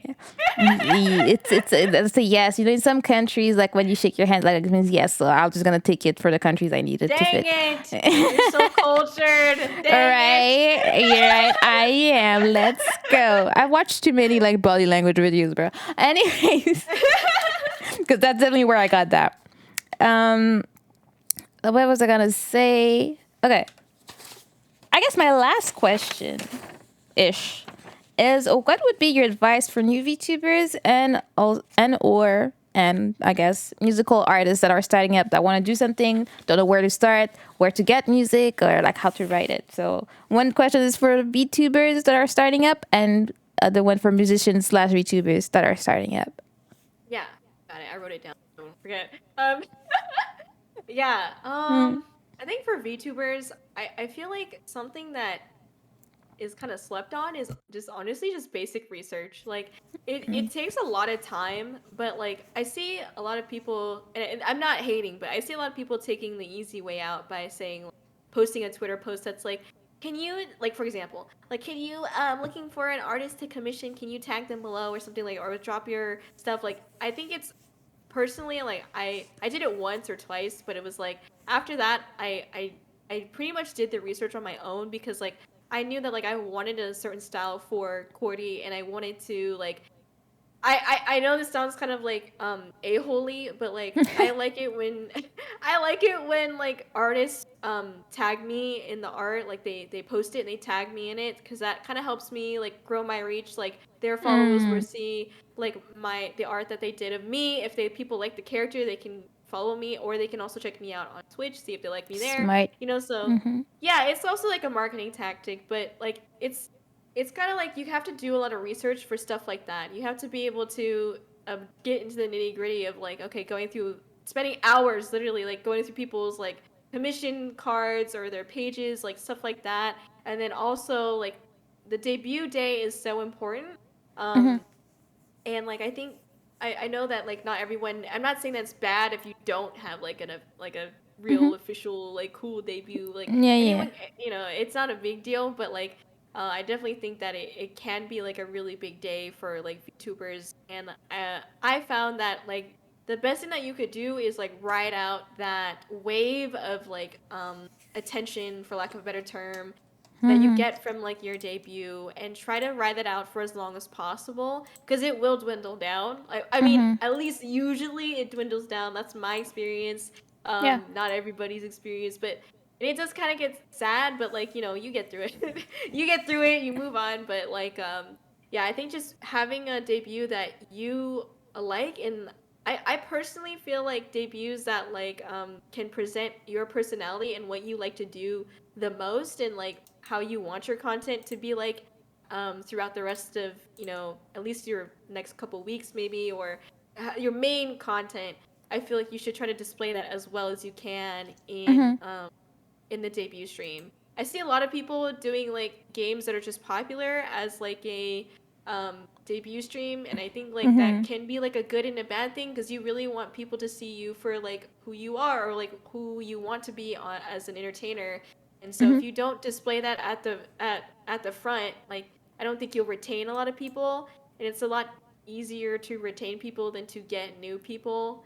You know what I mean? So Yeah. yeah, so I think just like try to do a lot of research and like look at what other VTubers are doing, that see what you like, see what you don't like, and like incorporate things to your own stream. And like how Mana does, take inspiration and put your own twist on it and have fun with it. I mean, again, like it's so corny, but like literally just having fun with your stream is like so important, because if you're not Yeah. having fun, we don't want to watch it. Like I want to have fun with Mm-hmm. you, so like just have fun. So um yeah, I think that for VTubers, that's kind of my advice, is just do a lot of research, look into a bunch of different outlets, and figure out how you can apply your own passions to like what you want to do. Oh, and also you need to figure out immediately what you want to do, like why you want to be a VTuber. Like it doesn't, you don't need to keep it consistent, but like I think it's important to know like why you're getting into it, because like I see a lot of people that are like, oh, I'm in this for like friends, but it's like, okay, so then you should focus on like building your friendships, or like Yeah. focus on that, versus there's Mm-hmm. like people who say they want friends but they actually just want clout. And it's like, I don't personally, that doesn't sit right with me. So it's like I think it's better if you just like focus on like, if you want to like just get big, then like focus on like doing things professionally, doing things like not being an a-hole, you know what I mean? Like just like being like a doing what you got into it for, and incorporating that. Like for me, it was like I like lore, I like characters, and so I incorporated that into Corey's character, and like I try to incorporate that in everything I do, because that's what I enjoy, and you can tell that I enjoy it. It's authentic. Mm-hmm. So just, yeah, this is essentially my advice for VTubers. I can go on about VTuber advice. Yeah. Um, Mm-hmm. but Profession. did you know? Okay, I know this is like a huge tangent. Like I'll be quick about this. But Yeah. I saw, and I'm not hating. I'm not hating. But I saw somebody like they had like a card, and they were like, basically their services were being like a VTuber manager, but it was like crazy, because it was like $700 to $1,000 for like these certain packages. And what they were is like, one of them for example was like, I will help you with your debut. And then I think, and it was just crazy, because it was like, oh, I will help organize, like if you don't have an idea for your character, I'll help you with it, and I'll get you an artist, or I'll find you some artists that you could choose What? from, and like I'll help you with find like the visuals or like the stream assets. Like it's like, and it goes to show how much actually goes into like VTubing, but it's like so Yeah. crazy, because like I mean, no hate, but like, and I'm like, glad, get that money, girl, but I'm just saying, like, people are paying for this. Like I'm like, oh I mean, my no, god. And they're probably getting scammed. That's sad. that's my thing, right? Like I don't want to call anyone out, but I just feel like it's like you're paying $1,000 for them to show you what you can do, or like collect information for you that Yeah, you you can can't very Google it. exactly. Like it Like just takes what? like an hour. Like I don't know. It was just crazy. So yeah, I thought that was really weird. Sorry, that's just a weird tangent, but I just had to say it because we're on the topic of like debut and stuff and Yeah, research. and people gotta be careful not to get scammed because I'm sure some of them are not even doing even what they say they're doing. There's potential for like scammers everywhere. Like you know how the many scammers for rigging there on Fiverr and everything. But if now we're Mm-hmm. like, dude, people are scamming people with the, oh yeah, I'm gonna manage you and like get you an artist and it's like their friends, so like they get it for free but they get paid. I feel like there's so much space for scamming in this situation you just described. I'm like, oh my god, no. Yeah. Well, it's not even like from what I could tell, like they find you an artist, but you still have to pay for like the artist and Yeah. all the assets on top of paying this person for finding you this stuff. I'm like, dude, that's crazy. I don't know. I don't know how people. I mean, if you have the bank and you don't have the time, then for sure, feel But free to do even it. But then, like, it's not, you can't justify the spent money on this. Please, people in this chat, please don't do that. If, like, I yeah, know most of us have, like, been streaming, but, like, bro, no. Tell your yeah, friends and your children, don't do that, you yeah, know? definitely. And it's just like it loses that like authenticity where you did the research, you found Yeah. what you actually like and what you vibe with, It's like don't make someone else do that for you. Like no one can tell you what you want. I don't know. It's weird. So, anyway, that was a tangent, but I Yeah, had to bring but, it up. like, bro, thanks for sharing the information. Jeez. Yeah, it's so weird. I saw it and I was like, "Oh god, what is happening?" Anyway, What is this? Yeah, yeah. oh my gosh. Anyway, so for musical artists, mm, this is a kind of a complicated one because this is kind of just like this is obviously just all this is just my opinion. Hello, but Yeah, of yeah, course. We're um, here for you. yeah, thank you. But I just don't know. Obviously, like take what I say with a grain of salt, and figure things out for yourself. But essentially, I think like I would definitely just start off by saying like don't think that you can't do it or don't think that you can't sing, or like do music because it's like I mean, as long as you like work, you have to put in the time for it. You get what you put in, but like just work for it and like practice and like you can get to that point of being able to do a song that you're happy with. And at the end of the day, like don't have like how Mana says, like don't have high expectations for the song. Like just make something that is genuinely fun. Because if you have expectations, like you're just gonna be upset if it doesn't go off, or if you get criticism, you're gonna be really really shot. And sometimes criticism, like good criticism, is needed so you can improve though. So like also take that with a grain of salt. But essentially, I would say like it's hard. I think just like listening to a bunch of different genres, like I guess I should have mentioned this earlier, but like I grew up with a lot of different music genres in my life. So like I got exposed to like a lot of different styles, and I think everyone has their own experience with music, but like it's good to hear what you don't like and what you do like about certain songs, that way you can incorporate it into your own. And I think honestly, listening to songs that are in a different language, if you don't like listening to that, you can also listen to the Near soundtrack, which like it's not even a real language, but the point of it is that way you can hear like not just phonetically how it sounds, but like just the harmonies and like just how the music and like the melody sounds itself without actually having real words. Because I listened to a lot of like Japanese music growing up and Let's Korean go. and whatnot. Yeah, Asian music. Yeah. So like I heard like a lot of different sounds. And so without having to focus on the words, I can focus on the melody. And I think when you're writing a song, for a lot of people, I think the hardest part is figuring out the melody of a song. But if you listen to songs that you can't focus on the words, but you focus on the melody or maybe the way that they say the words, it helps you a lot, like more than you would expect to write a song from scratch, essentially, because Yeah. it's easier to write a melody. Um, and I would say. For like finding like a beat and stuff, honestly looking on YouTube and just looking up like dumb stuff like Takeyon type beat or like Midwest emo type beat or Yeah. like whatever type beat, like it's really corny, but like just listen to what kind of sounds you do want, what kind of instruments you do want. Like for example, I like to have instruments that like I like to have like a fast beat or like a rap beat that has incorporates like strings or um like a piano, you know, like I like still like this classical twist to like rap Mhm. essentially. I like Yeah. that. So personally, but like you have to figure that out for yourself.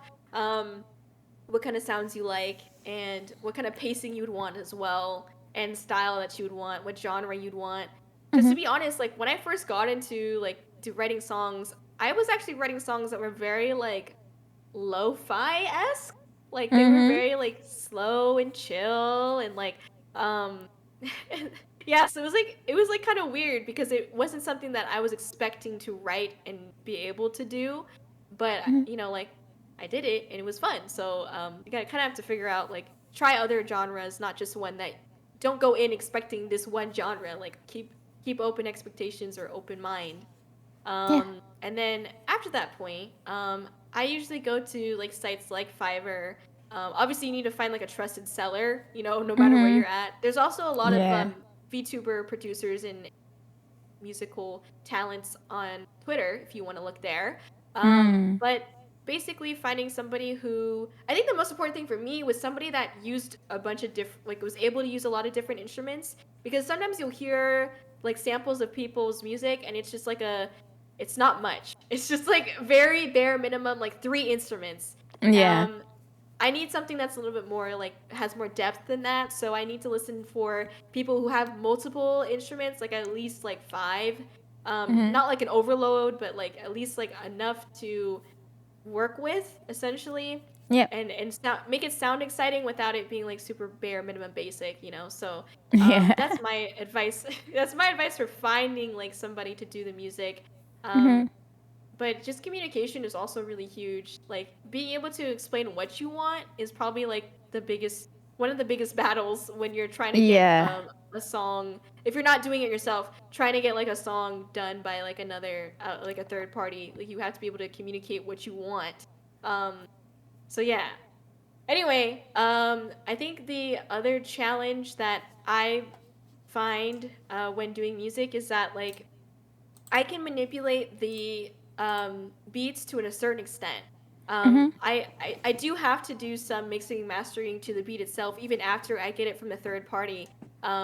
But obviously, like I don't want to take credit for like their work. I don't do the beats. I just kind of like I still have to mix and master it though because of like the way that it's produced. I don't know how to explain that, but essentially like when unlike big artists where the music works for them because they have producers and they have people mixing the beats with their song or with their vocals, you have to with just a flat beat you kind of have to like you have to make your voice work with the beat. And I don't really know how Mhm. else to explain that because like yeah, it's just kind of weird, but like you can't the beat doesn't work for you. You have to work with the beat.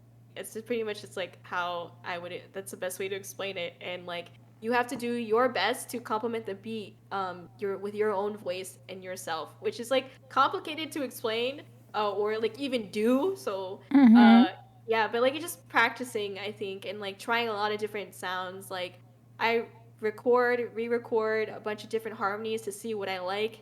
Um, so like, you know, you just kind of have to practice. And but I think that's like the biggest thing because like I kind of think it's it's just funny to hear like I've heard people who were frustrated with like how the song was coming out because they were like their voice just sounded like it was on top and it wasn't like working with the beat and they're like why does it and Mm. I've had that experience myself too, you know, it's like why Yeah. does it sound like you know why does it sound so like SoundCloud rapper, like I don't want to be Yeah, like SoundCloud rapper. yeah, it like sounds separated, like it's just not mixed per se. Yeah, right, exactly. But the Mhm. only way to do that is honestly just like making your voice work with the beat. That's pretty much all you can do when you don't have like a The, expensive producing software. Sorry, go ahead. yeah. Yeah, no, I'm just agreeing. Mm.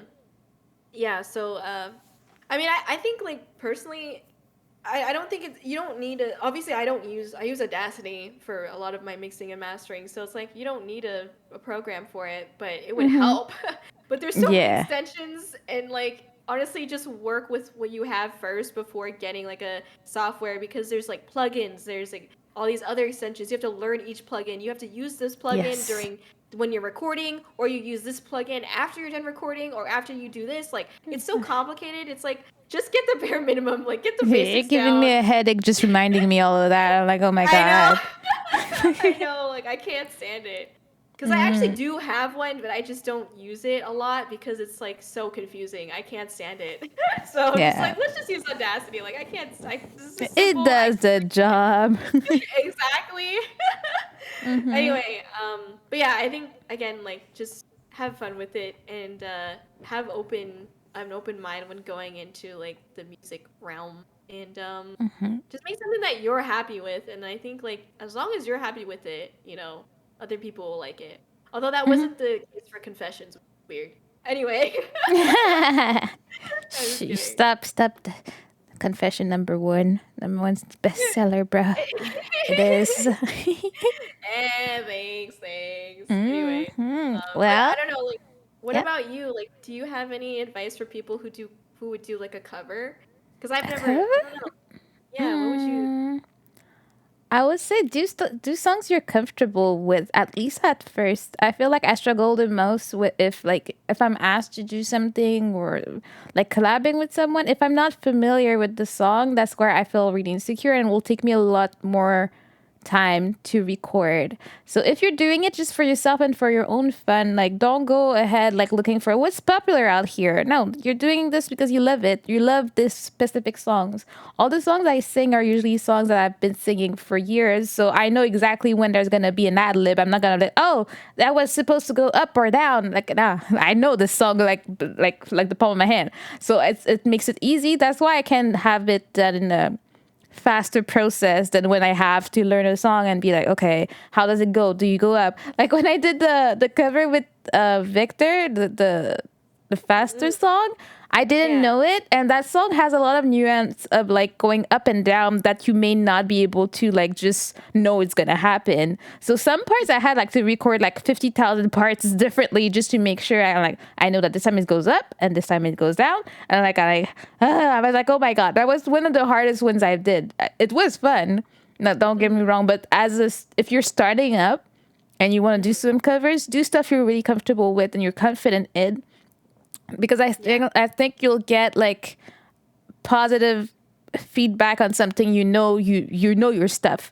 So the feedback you get, it will be valuable. It's not like, oh yeah, but I was struggling. It's not like, oh, I had a cup that day. You give it your all. So the feedback you'll get on it is something more valuable in my opinion, because yeah, your stuff and they tell you, oh, maybe you should do this or that, and you can take it and apply it to stuff that you're trying it after. Yes, geez, Vector, it was a struggle, but it was worth it. I love it anyways. But yeah, that I guess that would be my advice, because I feel like covers. I mean, you don't have to do all the work that you do with like. I can mix it, but I don't have to per se. Like it's always better, but I don't have to. I don't have to think about all the artistic stuff that you have to think about. I don't have to write lyrics, bro. I can't. So there's a lot of the job that is not included. So covers are easier, but at the same time you want to give it your best and your best rendition, because I feel like also covers just usually you want to pay like your respect to a song that you really like. You want to be like, if the artist heard it, they'd be proud of you or your attempt. So yeah, I feel like you still want to give out the best that you can. It's not just mm-hmm, because it's a cover. It's like, oh, it's whatever. It's a cover. I usually put my all in my covers. I want it to sound good and I'll do my best. Sometimes I mess up. Sometimes there's like some random notes. I'm like, maybe I should have re-recorded that, but well, it's too late. So yeah, there's that happens sometimes. Or when I was so stubborn, when I started recording, I was recording with my headset mic. Why? What was in my body that day? I don't know. Like I didn't have the material to record, but I did it anyways. So I just cringe when I listen to my old stuff, because not because I can't sing, just because it sounds like trash because I didn't have anything for it. That's what's up with that. But yeah, that's another subject out there. the, the SoundCloud rapper headphone Oh set yeah. Mana days.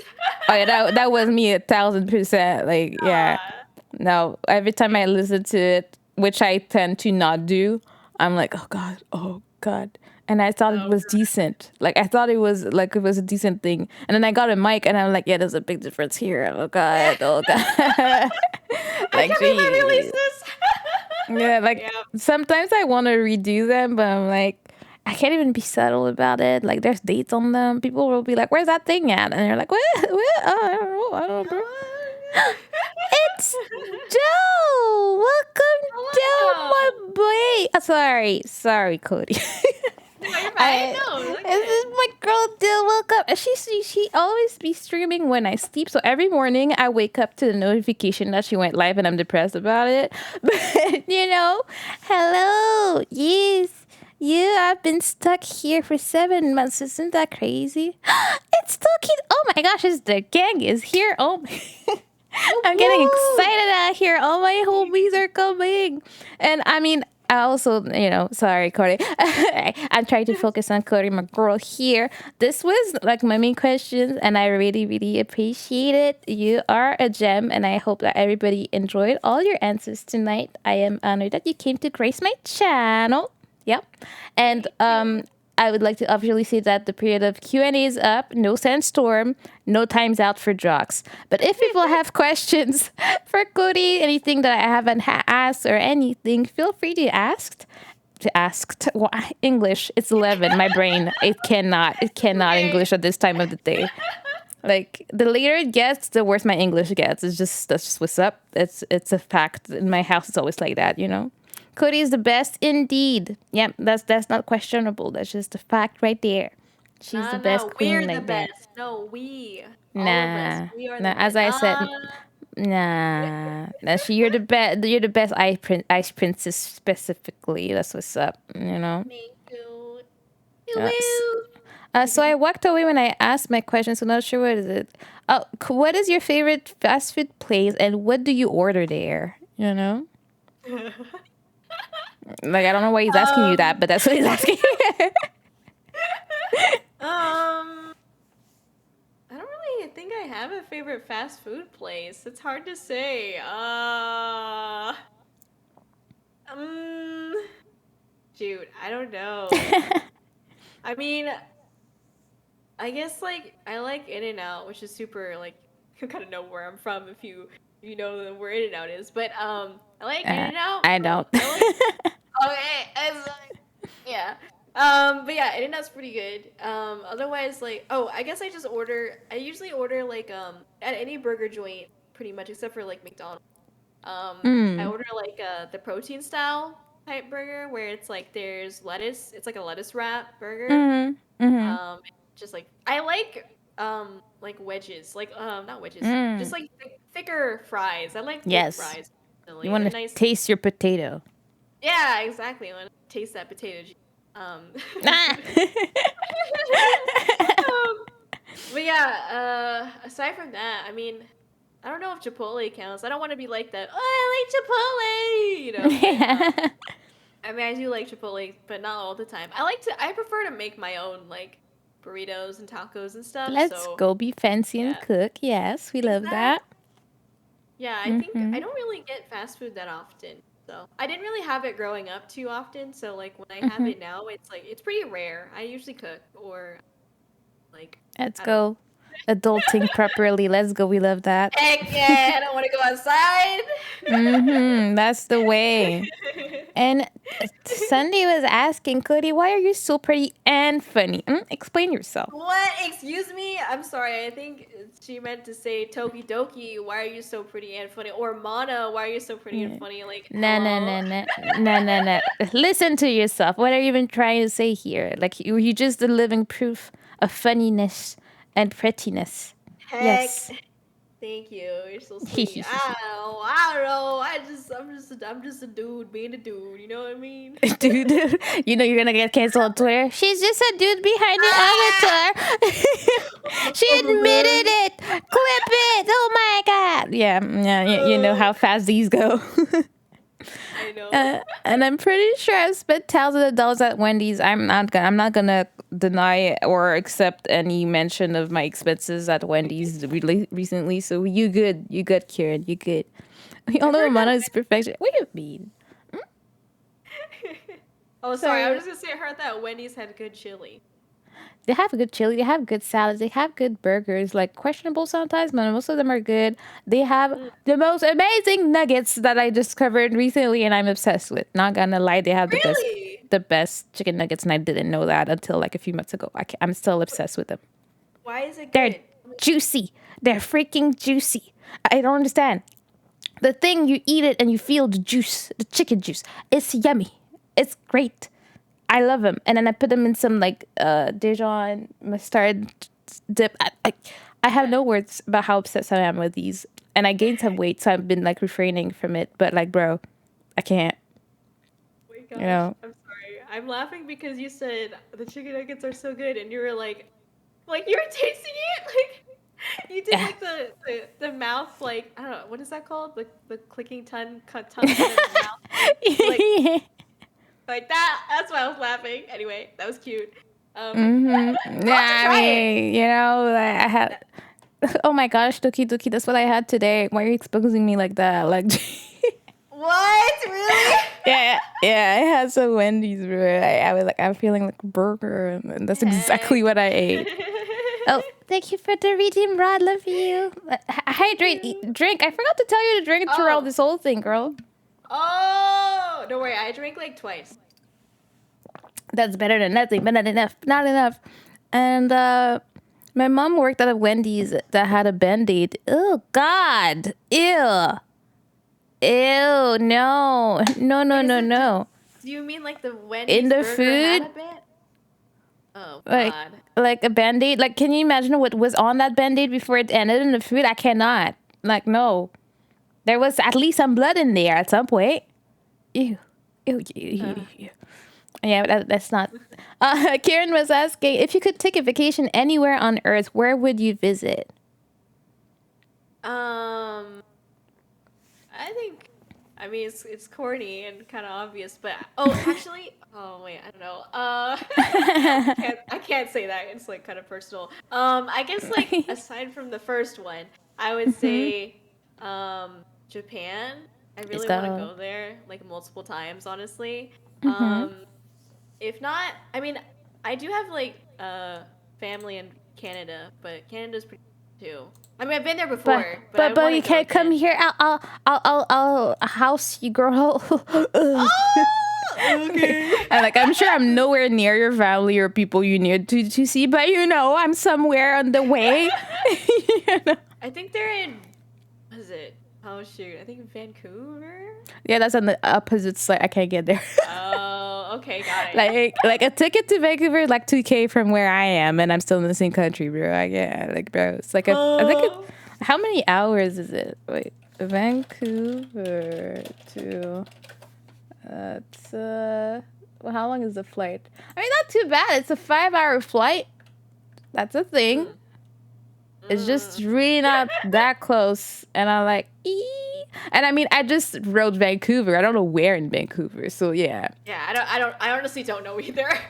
Yeah, I like have no let's just say idea. like you know Canada, like the extreme left is Vancouver and the extreme right is where I am. Like the opposite ends of the country. That's what's up. That's I what's up with that. know. If it was Oh my Toronto, I god. could drive over there. It's like 6 hours or something, but like Vancouver is just Yeah, I'm sorry. Well, I mean, I could always just like not see my family and just go see you. You you know. just go backstab them all. Yeah. Exactly. Yeah, but yeah, Yeah. What about you, Mana? me. I guess one country I want to visit is Vietnam. I want Mm. to. I feel like it's a really pretty country, and like my sister went there for her honeymoon, and it's really glorious, like with the white sand beaches and the mountains. I love mountains a lot. I love nature when like bugs are not on me, obviously, but I love going to the beach. I love walking in like fields, and I know that Vietnamese food is delicious. So I'm like, I would eat my life away. So yeah, I think Vietnam is one of the places I really want to go. All of my dreams, I wanted to go to Japan and to South Korea, and I've done these. So I'm like, I mean, I'd go back, but at least I've been to both of these at least once. So yeah, Yeah. that would be for me. I've flown over a small part of Canada when I went to Alaska. Yeah, maybe you were flying right over my head, bro. Jeez, how dare you? So disrespectful. Jeez, bad. How dare you? How dare you? But anyways, I feel like I have kept you quite a long time. We're nearing on 3 hours and 15 minutes of talking nonstop. But I want to say a big old thank you to you. And I love you. You're awesome. You deserve everything, and I hope you had a good time. And I know you posted on Twitter, so it's open that you were feeling, but I hope you're feeling better now and happy. Look at those lovely eyes. And yeah, I am more than happy to do this again. Whether we play games or we ask more questions about stuff, or I'm gonna be super excited when you come back from your break. You're taking a break soon, I believe. After this week, you're taking a little break and coming back with your album soon. So we'll be super, super, super, super excited for it. And yes, though you better come here. Like it shall be a glorious thing. Like Seth comes here, Kieran, Vector, Glory. Yes, I'm selfish. All of you are coming my way. Yeah, and I'll give you all poutine. So I mean, it's worth it. I swear. Okay. Heck yeah. But yeah, I am super grateful for the opportunity of having you in my stream. I feel blessed. I'm happy, and I love you. Thank you. I love you too. Oh Oh my my god. god. Oh, she didn't say no homo. I'm just kidding. Oh my goodness, I forgot. What will I do? Oh Exposed. no! I guess we have to get married. Like. Oh god. Yeah, I'm just I did believe joking. you were getting married. I was so like, oh wow, she's getting married. Let's go. Oh. Like, Yeah. misunderstanding. That's how they happen. It's I was okay. so It's confused. okay. I mean, No, it's it's not a okay. bad thing. I mean, to be fair, like if you don't know what a like bridesmaid literally has the word bride in it, so like if you're Yeah. reading fast or if you don't know what it means, it's literally like oh bride. So like, I Mm-hmm. totally get it. But no, Yeah. I I don't even remember what I heard. I just like, yeah. And I told Seth, I'm like, oh, Cody's getting married. oh heck Yeah. no. Yeah. I was spreading rumors like wildfire. Thank God I'm Cancel antisocial. Mona. I'm just kidding. I'm just kidding. I'm just kidding. Yeah, the only person that heard of the rumor was Seth, so you're safe, you're good. We I know. laughed about I'm it just when we kidding. figured it out, but yeah, yeah. Well, figured it out. You told me, but yeah. Yeah. Oh my Yeah. gosh. And No. Vexer says, if there's real poutine, I'm sold. Let's go. Come Let's here, go. bro. Anyways, I will say goodbye to Cody before we go raid because I saw that DBQT is still having his birthday stream, so I think it's a Yeah. good Thank you for opportunity having to go me. see him. Yee, And I happy love birthday. you. Yeah, DBQT is his name. Is a fellow Canadian, but he lives in the States. And he's adorable. We suck at Mario Kart together, so that's what we do. Heck yeah. And yeah, I'll say goodbye to everybody. And first, we'll say goodbye, Cody. Everybody say goodbye, Cody. Bye, everyone. Thank you for having me. Thank you for being amazing. And thank you for supporting Mana because Mana's amazing. I'm excited for Mana's next project that she's secretly working hard on. I'm super excited. Thank you for having me. Thank you for making my first collab super nice and comfortable. And I really appreciate all of your kindness and your support. Thank you, everyone. Thank you. Thank you, Cody. See y'all. Bye. Bye. Whoop.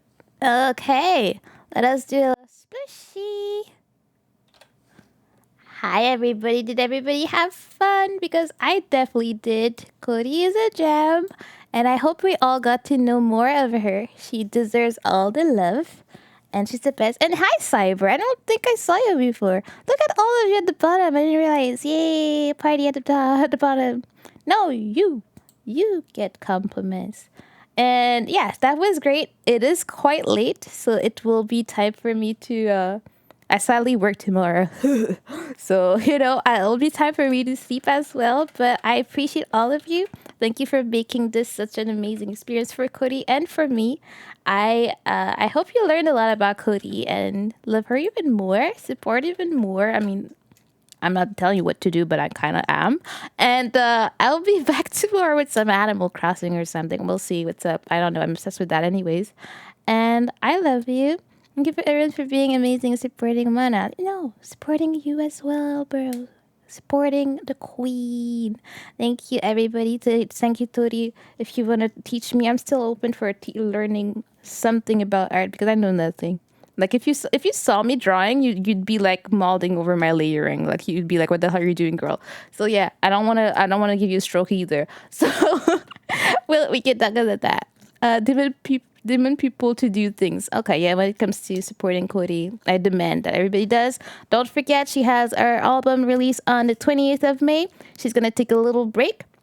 But she'll be back. We know our queen is going to be back. Though I love you. I'm so happy to see you. It's been so long since you've been in my chat, and I'm super excited. I'm just going to say that. And yeah, everybody be nice to each other, love each other, and support each other. Let's keep this community growing and having fun together, okay?